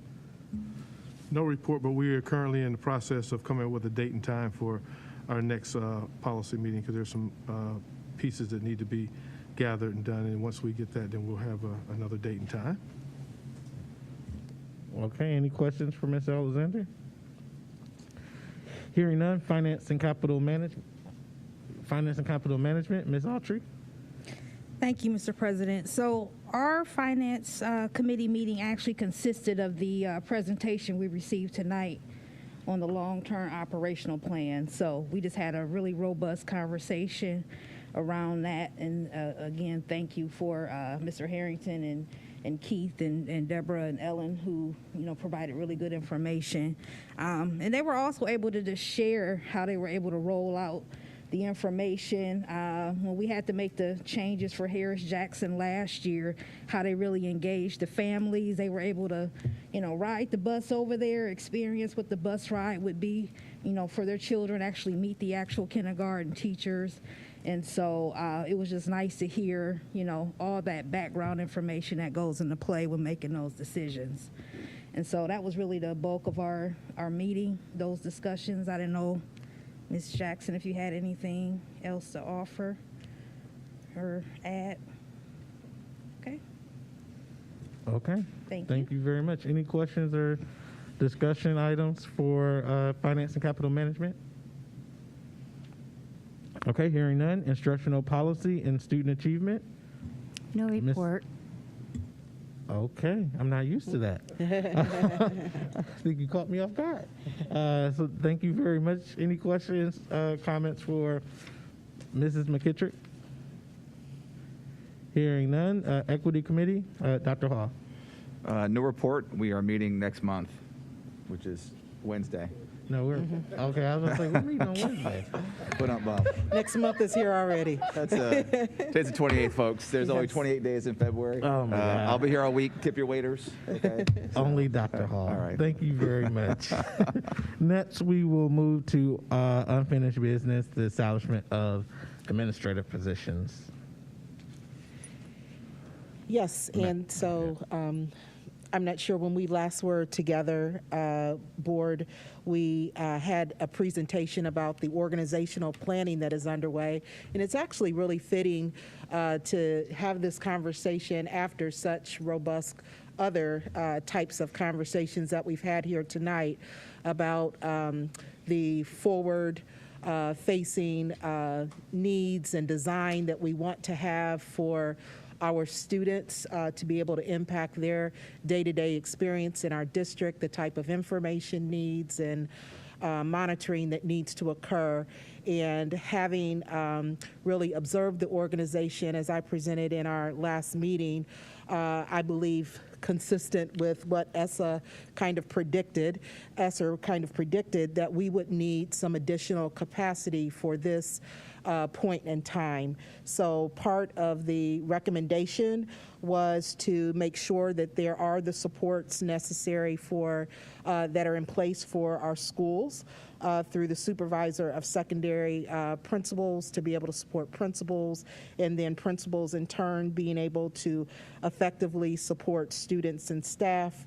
The director of student and family services to get a better coordination, alignment going so that we can deepen those services, better understand where we are succeeding, where we have challenges, to really focus in an area, given the volatile world in which we live, to ensure that there is safety and security practices and partnerships that are not only evident in our district, but that the training needed for our staff to be well trained, for our students to be well trained, that those things are also in place. And then again, consistent with one of our ESSER big bets and our focus in this point in time is to expand the learning opportunities, extended day opportunities that are available for our students.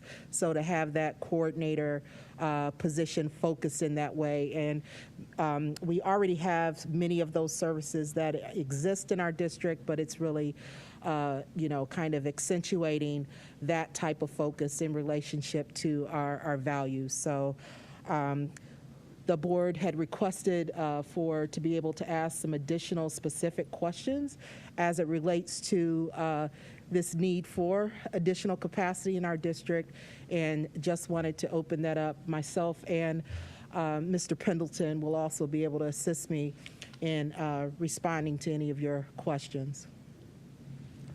All right, thank you very much. Any questions or comments for Madam Superintendent? May I say one more thing?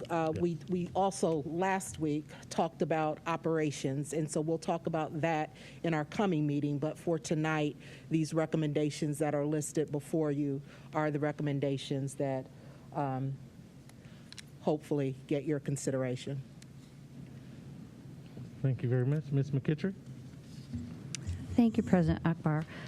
So when I look at these 4 positions and the salary ranges, and if you add the low end and the high end, we're talking about an increase to staff from $425,475.72 to the high range, which is $514,832.62. And I shared with you that my concern is as we head, well, a couple concerns, but primarily as we head into negotiations, my concern is for how this handicaps us to negotiate fairly with our collective bargaining units, particularly in light of the fact that we talk so much about living wages.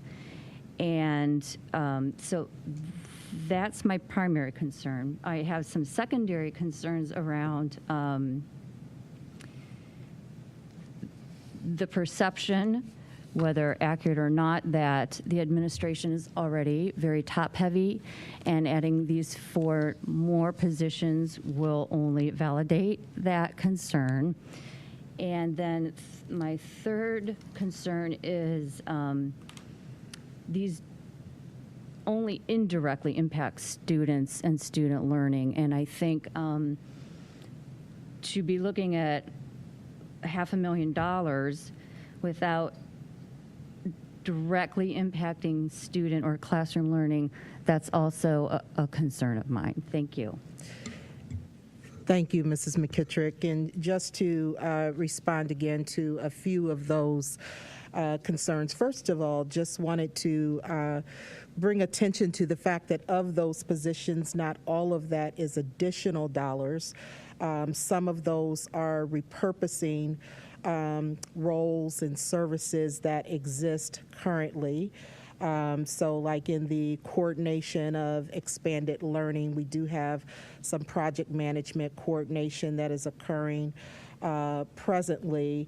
Our Director of Safety and Security we do have a role that is combined, you know, that combines both the safety and security and student services ends. So just, you know, we have provided some ideas more about those salaries, but again, Mr. Pendleton, as we talk with his office, we would be able to flush that out even further as we go into our forecasting period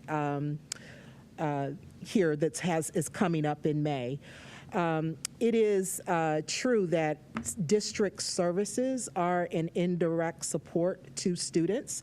I think the only opportunities that we have for more direct support are our teachers, are our primary. Our teachers are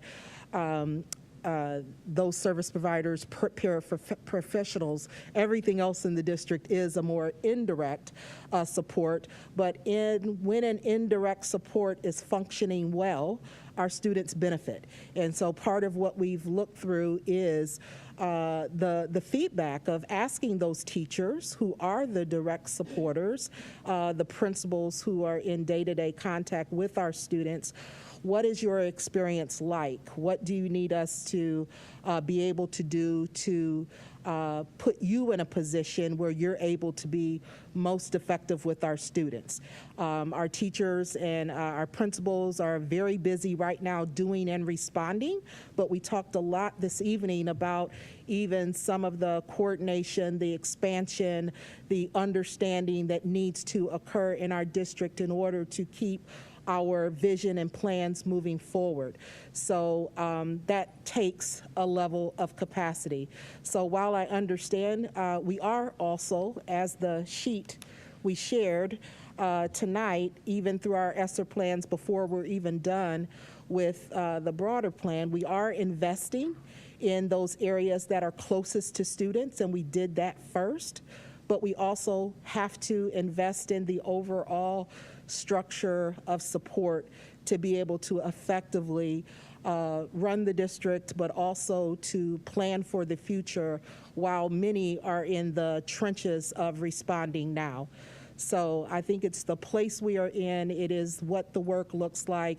It is not offered with the intent of begrudging anyone anything. So we do have projections as it relates to negotiations as we go into that aspect that we will have to address. But we are taking into account not only what the capacity needs are of the system, but this notion of sustainability and to be able to use our dollars wisely. So I also invite you, Mr. Pendleton, to make any remarks as well about how hampered we might be or what the financial thoughts are about that.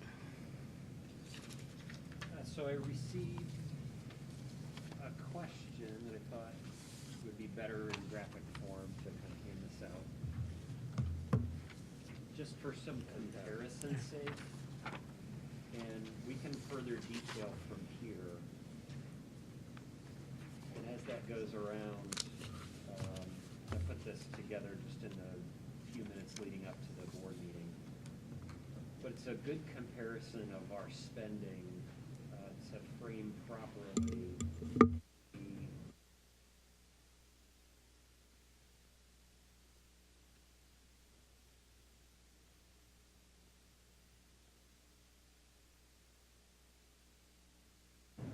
orange is building operations, red is instruction, the light blue is people supports, and the green is staff supports.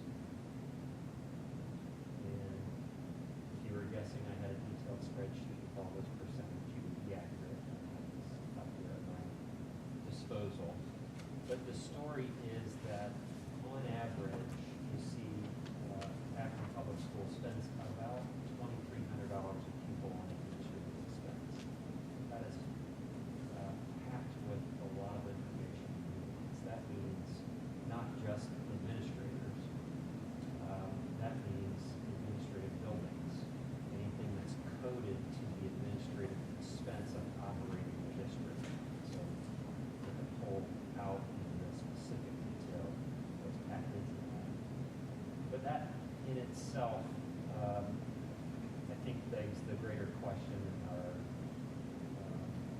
question of how do we compare to other districts. To our statewide average, we're aligned pretty equally with our statewide average. Now you see the chart on average spends $16,000 a pupil, and there's a percentage there. But if you break that percentage down across our district to our comparisons, that's about 15%, and our urban eight is between 15 and 18% of what we spend. I think the more important numbers there, I think the administrative expense is really tight range, only within 1% of our colleagues and peers. The more important is where do we spend money on instructional, operational, student, and staff supports. And we, in my opinion, outperform those areas. Another, based on the questions I received, is how many administrators do you have? You really, the total count of administrators is a misleading maybe ratio or number. I really think you ought to look at administrators per pupil so that it becomes equal and representative across any colleague or peer. So we can compare ourselves to urbans or our neighborhood districts. And as you look at the typology of schools across Ohio, urbans tend to have fewer administrators per pupil. I have the numbers here. Akron has, for every 178 students, we have an administrator, whereas the smaller districts tend to be 150 and less. So their actual administrative expense per pupil is higher, just as a simple part of a ratio. And all the way up to Columbus Schools, which has 220 students per administrator. But this is what I could really get together in the details leading up to the meeting to say that we're largely in line and making the investments in the right areas, and through our equity work and resource work, you'll see that even more so in detail. The $300,000 to $500,000 range, this is a CFO's perspective on an investment. The organization of in upwards of $700 million a few years ago, when we were pass-through with all the construction, $300,000 to $500,000, a significant number, and one not to think isn't significant or doesn't have legacy costs. However, the organization is constantly changing. It's the one thing that I've learned in coming from a smaller district to one of the largest in Ohio, is that needs of the organization are constantly changing. And simply put, the pieces always move. And just in the few short years that the Fair School Funding Plan has been in case, districts spent less than $100 per pupil on safety, security, and life supports, which is now talked about in terms of social emotional learning and supports there. Districts are now spending over $400 per pupil over the state in this area. And I think one of the areas that you just saw the district take in a major investment into support of one of the positions specifically was the safety and security personnel, and the recommendation for full-time equivalents there based on need as well as counseling. So the organization has changed dramatically over the past few decades, but also just in the few short years leading up to today in the pandemic. And I see our resource allocation changing. In a CFO's perspective, and last comment I'll make, I see it happening again. I see in the next 3 years, post-pandemic, post-ESSER funds investment, the pieces will move again, and it will need an opportunity for review then. Thank you, CFO Pendleton. And I think that's one of the things we tried to highlight last time when we were together talking about these recommendations are recommendations in this moment. They may not be our longer term needs, but in order to truly get our arms around some areas where we both have potential, but also some areas where we really need to devote some attention to.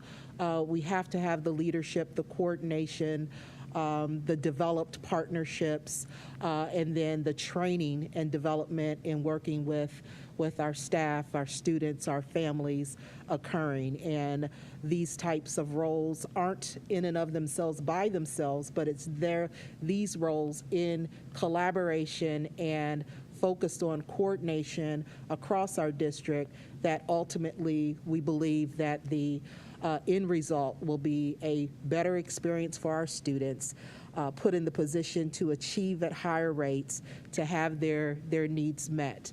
And as we service them, we will continue, because of the experience of our staff, we will continue to evolve. So we celebrated tonight even top leadership who is retiring, and we'll be bringing on new persons, even tucked away, that we should have highlighted, but haven't yet. We also had the retirement of Peggy Greiner in the Grants Division, and Fred Herr in our district, who has given so much over time.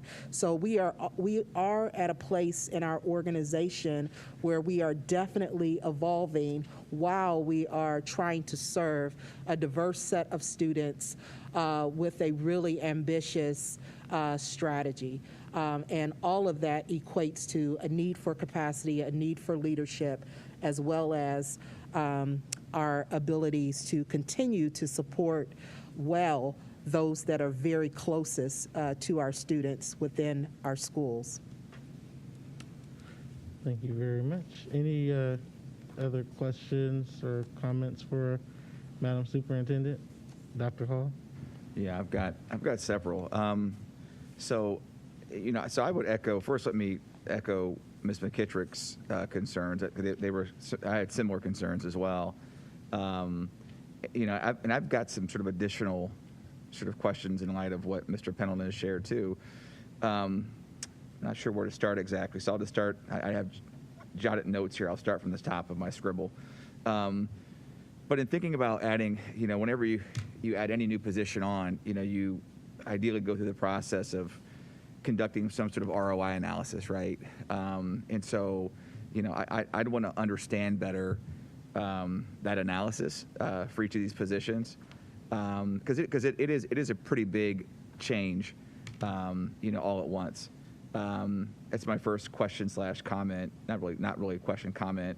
Number two, I'm a little hazy on. I know we've said several times that some of these positions aren't really new positions. They're positions maybe that have existed in some other form previously. We've got to sort that out. Because I've got to, for me, as a fiduciary, I've got to have a crystal clear understanding of what exactly is new and what exactly is old spending. And I'll give an example. So, for example, one of the positions is this principal supervisor position. Well, that's a role that we think may have existed previously, and that's okay, So, but if it did, then then it's that really a new position, right? So that's where for me, that's just an example of where I need more clarity around that. And then also, Mr. Pendleton, you talked, well, before I get to that, I also want to make sure that we sort of draw the dots as to sort of, I think Ms. McKittrick's point, how this impacts students in the classroom, but also how does it dovetail or connect with our various ESSER priorities as well, right? How does that connect? And then the next point is, when we looked at sort of the per pupil expenditures, we talked about Columbus was $220 per administrator. Mr. Pendleton, it's $220 per administrator, 220 students per administrator, and Akron, I think you said was $178. Right, so ostensibly, if we were to hire additional administrators, that ratio drops from 178, right? So for example, I want to understand, how Columbus is at 220, for example, and we're at 178, and we're making the case that we need more help. So want to better understand that. And again, these are all questions that are being asked to better understand. They're not questions that are being asked to torpedo a plan, that we've been talking about for a while, right? It's about trying to understand with greater clarity. And as fiduciaries, I think we have an obligation to make sure that we do understand these things, with a bit more clarity. And then also too, we talked about, our needs are constantly changing, right? So are we coming back here in a year or two and saying we need to hire 5 more administrators, or in 3 years 5 more administrators? So I want to understand better, from a 5-year forecast, looking at changes in population and demographics and staffing, and sort of talent acquisition opportunities, right? I want to better understand, are we going to be back here in a year or two being asked to approve more admin positions? And then I also want to understand the history better, right? So, for example, in 13 years, prior to this new administration, 13 years, was there a year where we ever added this amount all at the same time? Or have we been flat for 13 years? Have we gone 13 years and haven't changed administrator headcount? Or was it more steady? So again, want to have the advantage of knowing what we've. And Ms. Mansfield was here. I would ask her that question. Or maybe Mr. Anderson, maybe Mr. Anderson could speak to that as well. But again, want to understand sort of what the history is and how we've traditionally hired these roles as far as the number and the quantity sort of all at once. So again, so please don't take my questions to be anything but seeking to understand and wanting to be a responsible fiduciary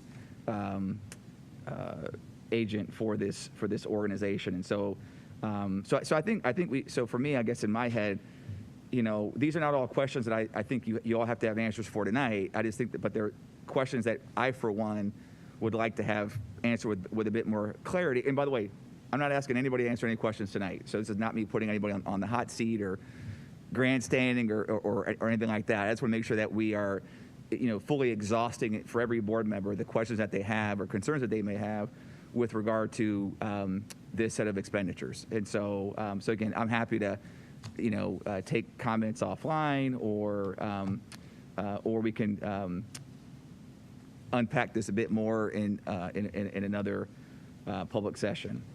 But so those are my comments, and I'll cede the floor back to you, Mr. President. We can make sure that we follow up.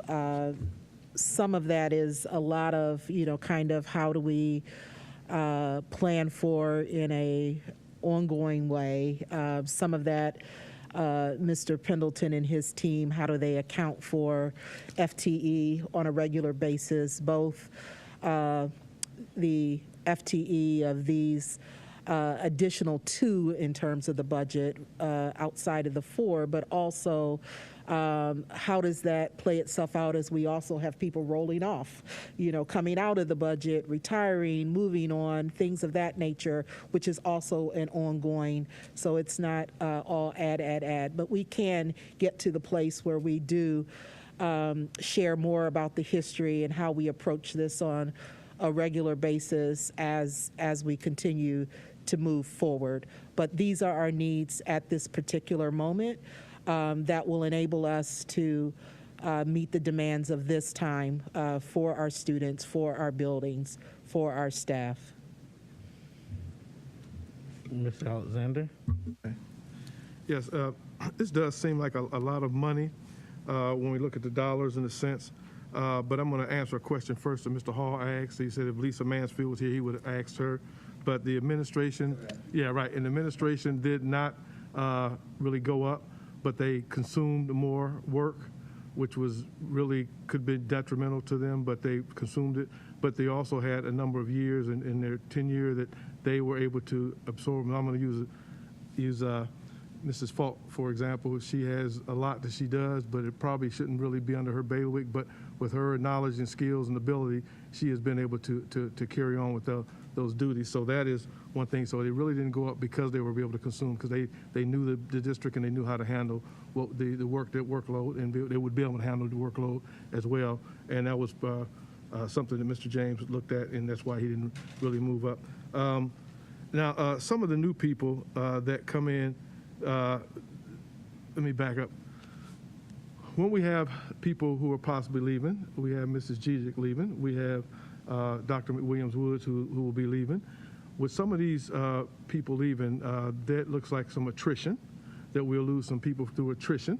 And so if we're losing people through attrition, that means the dollars are not as high because you're losing them. And then if we replace them, then you may not have to replace them if you're realigning the proper way with the dollars that you have to, that you're paying people now, and you can probably get maybe 2 for 1 or maybe 1.5 per one.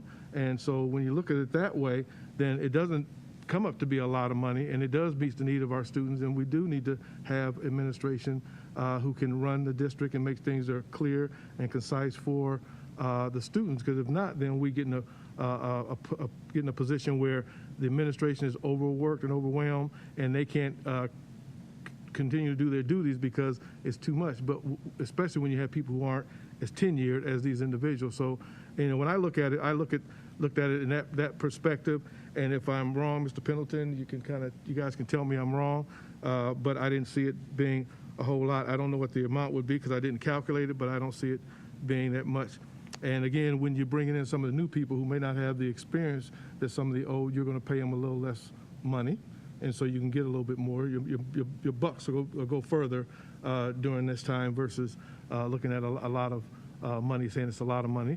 So you got to look at all those aspects that we're talking about in order to come up with a realistic dollar figure if we want to. But I do think that, as an administrator of previous jobs, I would look at this in a manner that the superintendent is looking at and saying that you probably would need these here positions and need the time to be able to vet the people who come in for these positions and be able to get them in training. And because you also have people someone who may come in, Dr. McWilliams-Woods, who's leaving, Mrs. Gizic, who's leaving, they could be here to have a smooth transition for those individuals who may come in. And so that helps with the transition, helps them carry on the jobs that they may carry with this new flow chart that we have of responsibilities for individuals. So that's why I wanted to bring that out and say that I don't know if it's really that amount of money or it's less that amount, because I didn't calculate it, but I would have to go to you, Mr. Pendleton, to come up with that answer. Thank you. Thank you very much. We did receive an email with that calculation, which was around $400,000, just as an update to that. But are there any other questions or comments? I have a question. So, for example, I think Mr. Alexander mentioned that, when you replace folks who are retiring, that there are some cost savings there.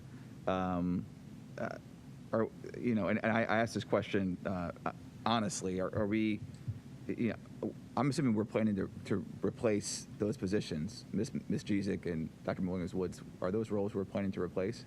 Those are roles that we are planning to replace. Okay. Not every role in the district as persons retire would we replace in that way. And then some of these new roles, like the Director of Safety and Security, I would love not to need, at this particular point in time. But as we continue to see in the news media, preparedness is extremely important. Roger that. And then the last question I had was, again, just a clarifying question. So, for example, with Ms. Gizic and Dr. McWilliams-Woods impending retirements, are these roles where we would expect to realize salary savings by hiring folks who have less experience? I would say first and foremost, we want to have the best person for the job. I think it's probably likely that it would be some level of salary savings given the number of years of service that those persons have, and so they've moved through our system accordingly. So it really depends on the candidate we're able to attract, and first and foremost, our goal is to have the strongest candidate to carry on and even advance their respective work. Thank you. Any other comments or questions? Okay. So I'll just make one. I think that it's based off what I heard. I don't see a challenge with Mrs. McKittrick's statement around not being against moving forward with so many new administrative positions, but doing so after negotiations are complete. So one of the concerns that I have kind of dovetails with Mrs. McKittrick is when you are looking at your negotiations as well as your forecast, you're looking at what amount of funding is available. And if $1.5 or so million is encumbered for positions that we currently have, that's not something we can use to make sure that we provide livable wages for all of our employees, and even potentially look at how we can put our teachers on a different and better pay structure that would allow us to attract some more great teachers to the district, as well as reward those outstanding teachers like the ones that student board member Elliott Jackson spoke about. So that's my thought. So I do see your point, Mrs. McKittrick, and I'm actually in support of it, but also in support of these positions. So I think that for me, it's really just waiting until we've exhausted that process before we move forward with adding so many new positions. I acknowledge your feedback and just want to continue to say to our board, our need is now. So we do have a need to put in place services and supports that would allow us to be thoughtful and prepared as we go into the coming year. And we have and will continue to consider all of our resources in relationship to our ability to effectively negotiate and again do what's right, and hopefully even to think, in really innovative, significant ways about how to better position ourselves to attract, retain, support a highly competent staff here in the district. But this planning, again, we talked about it as I came in as a part of what would occur through this year, and this is the point in time when I indicated I would be bringing forward an ask in order to be able to set us up during this point of transition, especially as we're bidding farewell some of our experienced staff members and trying to amass the capacity needed to continue forward. Thank you very much. Any other comments or questions? Okay, hearing none. Is there any motions or anything anyone wants to make? I'll make a motion that we accept the positions that the superintendent requested for us tonight so they can move forward and do the work of the district. Thank you. I second that motion. Thank you very much. It's been properly moved by Mr. Alexander and seconded by Mr. Perry to accept the 4 new positions as stated in unfinished business. Is there any discussion? I just have one comment to make, and that is, I think there's still more information that is outstanding that I know I've requested here just now.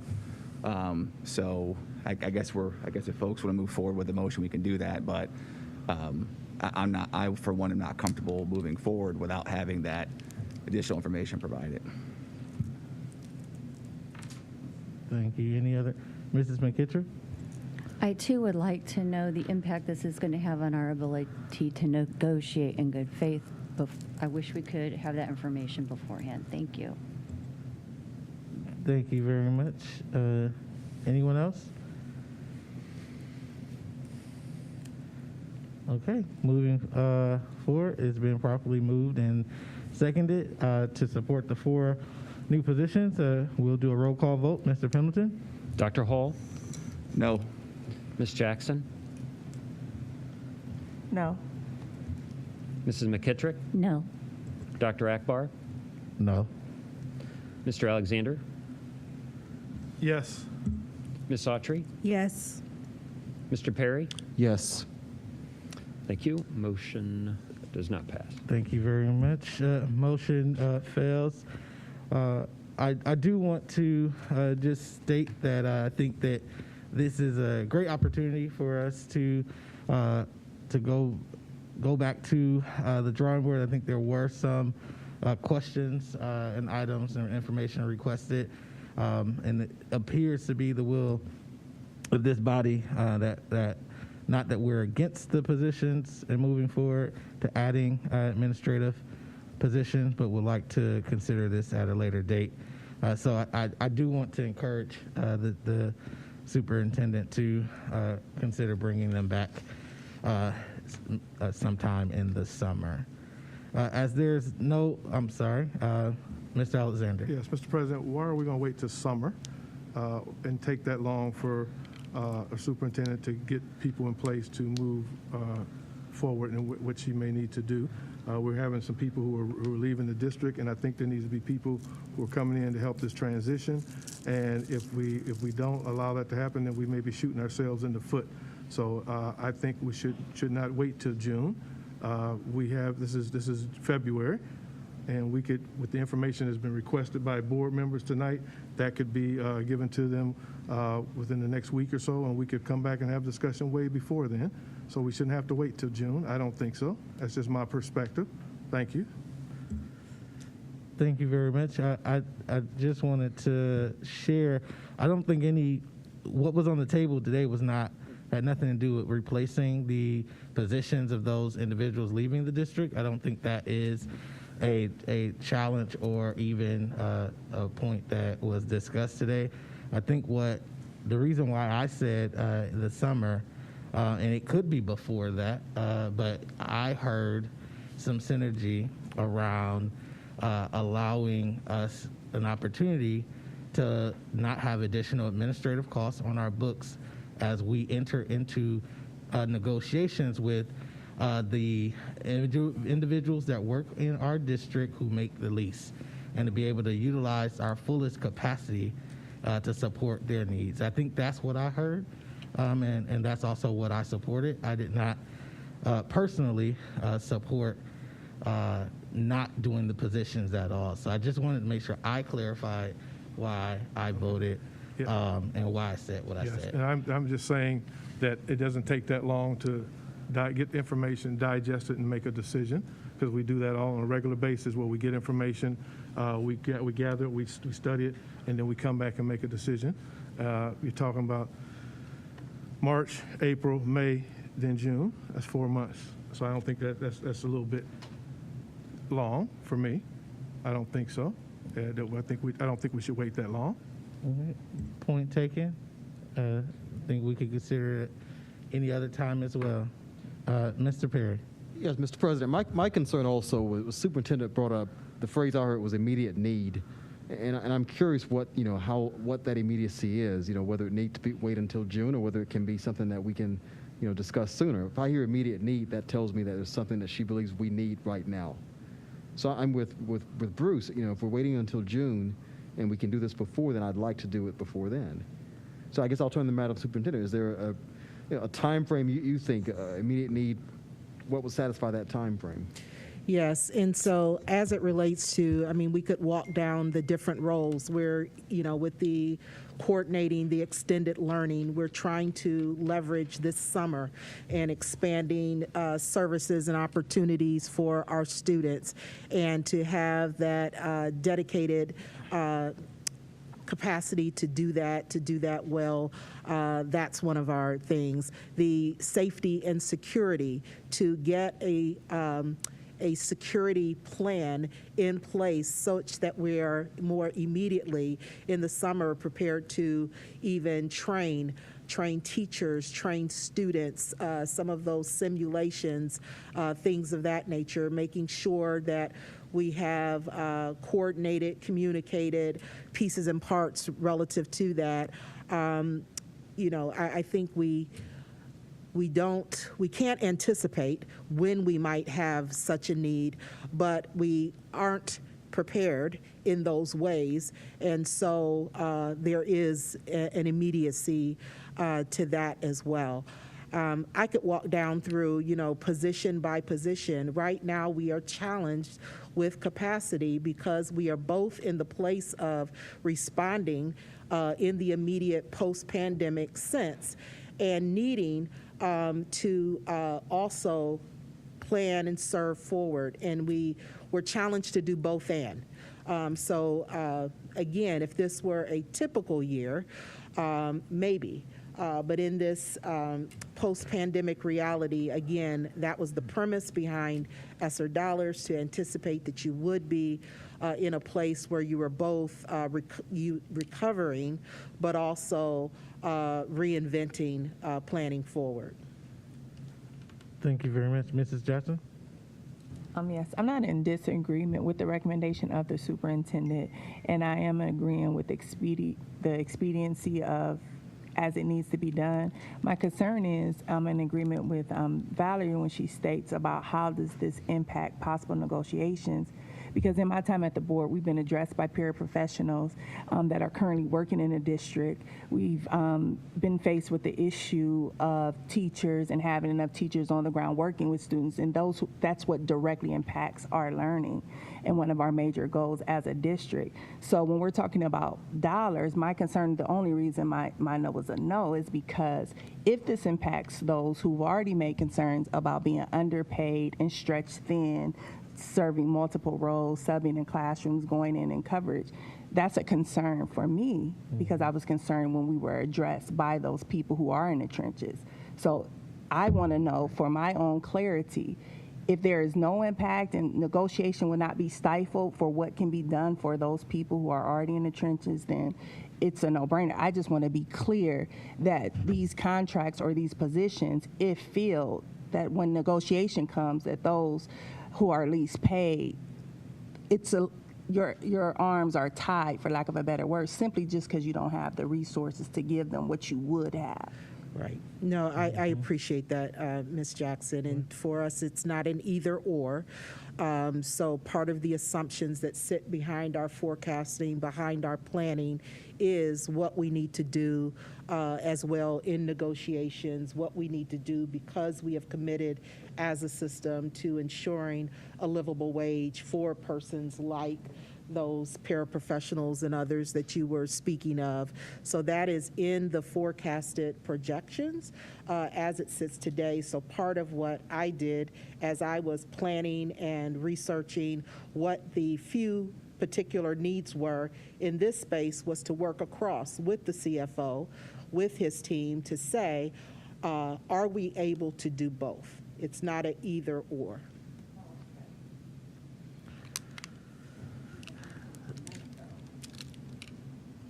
Yeah, but you're saying you have that information is clear.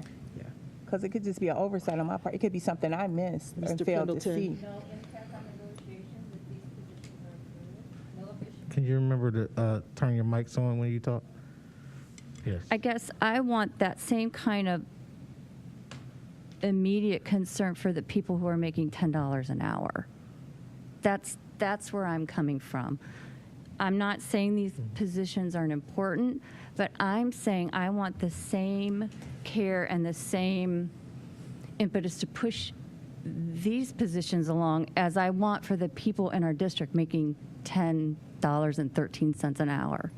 Absolutely. So we're engaged right now as well in a livable wage audit and study, and we are poised to bring you recommendations for that aspect as well. So CFO Pendleton, I don't know if you And want I to think make that's what I'm asking for before I approve these positions. That's all I'm asking for, is to know that we come from a position of strength in negotiations for the people who are making the least before we approve positions at the very top. That's all I'm asking for. A couple points to consider, understand and hear your perspective very much so, and your priority. The positions, just from my perspective and keeping the books, they do not financially impact negotiations. Our ability to negotiate and sign contracts and negotiate the details, it does not restrict our position to negotiate. I would also highlight to the board that on the screen of the ESSER presentation, as well as our general fund response, that it's a factual statement that our first investments were in the classroom and the supports of those students, food service, and the like. I know, Mrs. McKittrick, that does not specifically address the living wage component, which we hear loud and clear. However, the district's response over the last year and a half has been directly tied to students in the classroom. And I know through our future conversations post our resolution tonight and the action taken that you'll want to look at FTEs and dollars and where those dollars have been allocated. First, absolutely, they've gone into student supports, instructional supports, and food service. Yeah. Thank you very much. Dr. Hall? Yeah, again, I appreciate, the robust discussion we've had around this topic. I think it's, the point being is that there are a lot of questions that are outstanding, right? And so, I know at the February 14th board meeting, it was Valentine's Day. And, this body, collectively, sort of made the decision that we were going to truncate conversation and questions because it was Valentine's Day. And we had a conversation then that we would come back tonight and have a more robust conversation and Q&A session around this. Now, I don't think it makes sense for us to be voting on this, when we're just coming out of Q&A. People, I think, are entitled to have time to think and reflect upon the answers that they've received. They may have additional questions, So for me, this is a process concern for me, right? So there are a lot of good questions that were brought up, a lot of concerns that were brought up, and so I just think it makes sense to make sure that people have the appropriate time to digest and understand. To Mr. Alexander's point, I'm not saying that we delay this to the summertime, but I'm saying that we have to make sure that we are providing ample time for the members of this body to make sure that they're getting their questions asked and answered and have time to reflect upon that before they're being asked to make a decision under the gun in session. So I think that this process could have been a little cleaner for me if we had tabled this until the next board meeting, to create the space and the air, to get questions asked and answered, and to give folks time to reflect. And that didn't happen tonight. So for me, that's something I'd like to be a part of, making sure that we do that better moving forward. And then to Ms. McKittrick's points too, I don't want to speak for Ms. McKittrick, but the urgency, we have folks who are making $10.13 an hour that we could be acting more urgently to address their pay rates, right? And so tonight we're talking about adding almost $500,000 in additional expenditures. And I think maybe what you're getting at is, where's the urgency to address that, right? I want to see that get addressed. I want to see some movement around getting that addressed. And I can appreciate that point of view as well. And then we've talked about all the retirements. I don't feel like I heard anything tonight that talked about succession planning and how this addresses some of those needs. Now, if we did address it, I missed it, then my apologies to this august body, but I didn't hear it. And so for me, again, I think that what's going to happen is the takeaway is going to be that the board, is not supporting the superintendent's plan, and that's not the narrative at all. The narrative is that this board has questions that we want to make sure that we have the time and space to get answered before we approve $500,000, because we are fiduciaries of the district. So I'll leave it there. Thank you. Thank you very much, and I'll end this portion of the meeting by simply saying I think this board, just to answer some of the questions, this board has the option at any moment to make a motion to vote on something or to table something at any time. And so I just want to bring clarity to say that I don't think that there was a process challenge. So I just want to make sure I say that because we did bring it in unfinished business, which is continuing from the previous meeting, and a member did ask for a motion to vote on the item. So there's no, I don't think that there's any process challenges. So I just wanted to make sure I said that, and we can disagree on that offline if we want. Then the other item I just want to say is I think this board, I appreciate the board's passion, and I think this board, what we are seeing, if there is a narrative, because we know it's going to be in the paper, that it's very clearly displayed that this board is very passionately concerned about the urgency and the care that we take to those at the lowest income levels within our districts, over prioritizing more six-figure salaries, and not saying that one is better than the other, but we do want to make sure that we are prioritizing those at the lower end first, and I think that's what we heard. And the last thing to Mrs. Jackson's point, and I could be wrong, but I believe I heard Mr. Pendleton's response, which was around the positioning of our ability to negotiate.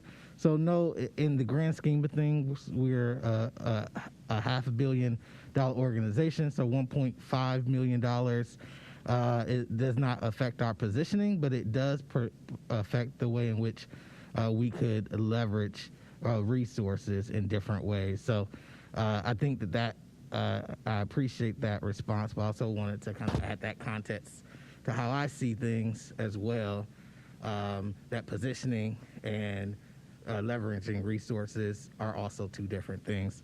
So with that being said, there's no other.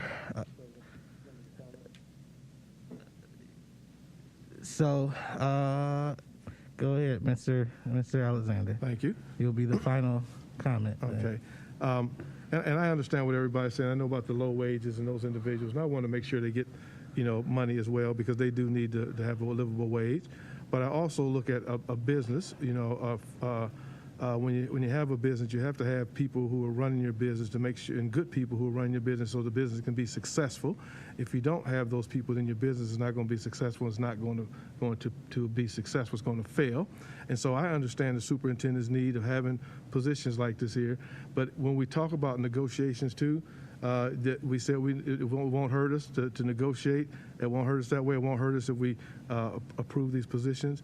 I understand that, but I also say too, again, that when we get information, we can do it in a swift period of time, or let me change that. Let me say swift, but a period of time that people are comfortable so they can dissect it, and then we can come back and make a decision on it. But I don't think we need to wait, and I'm going to say that again, we don't need to wait that long to make sure that we need to have these positions taken care of, because at the end, I am looking at people who are leaving the district who have tenure, who have plenty of years in here, and we need to make sure that our leader has the leverage that when these people leave, she has people in positions who can pick up the ball and run with it and not miss a beat, because if we miss a beat, then it's going to be a issue with us and our district. And what happens in the end, our kids fail. So we have to look at all these positions and everyone in the district as a whole. Thank you. Thank you very much, Mr. Alexander. I think, again, it's important to note that the question on the table was not about the existing positions. It's about adding additional positions. So I just wanted to make sure I clarified that that is not affecting the transition of those existing positions. So with that being said, there's no new business coming before the board. We do have a need to recess into executive session pursuant to Ohio Revised Code 121.22G1 for the purposes of considering the appointment, employment, promotion, of a public employee or official of the school district, and G4, preparing for negotiations. So is there a motion to recess into executive session? So moved. Second. It's been properly moved by Dr. Hall and seconded by Mr. Alexander. We now stand in recess for executive session. Need a roll call. Oh, for I'm exec. sorry. We will do a roll call. Mr. Pendleton? Mr. Alexander? Yes. Ms. Autry? Yes. Mr. Perry? Yes. Dr. Hall? Aye. Ms. Jackson? Yes. Mrs. McKittrick? Yes. Dr. Akbar? Yes. Thank you. Thank you very much, and thank you for everyone for joining us. I do not believe there's a need to return for action. I want to end by thanking Elliott Jackson for being here with us and representing Kenmore Garfield well. We now stand into recess.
I so move.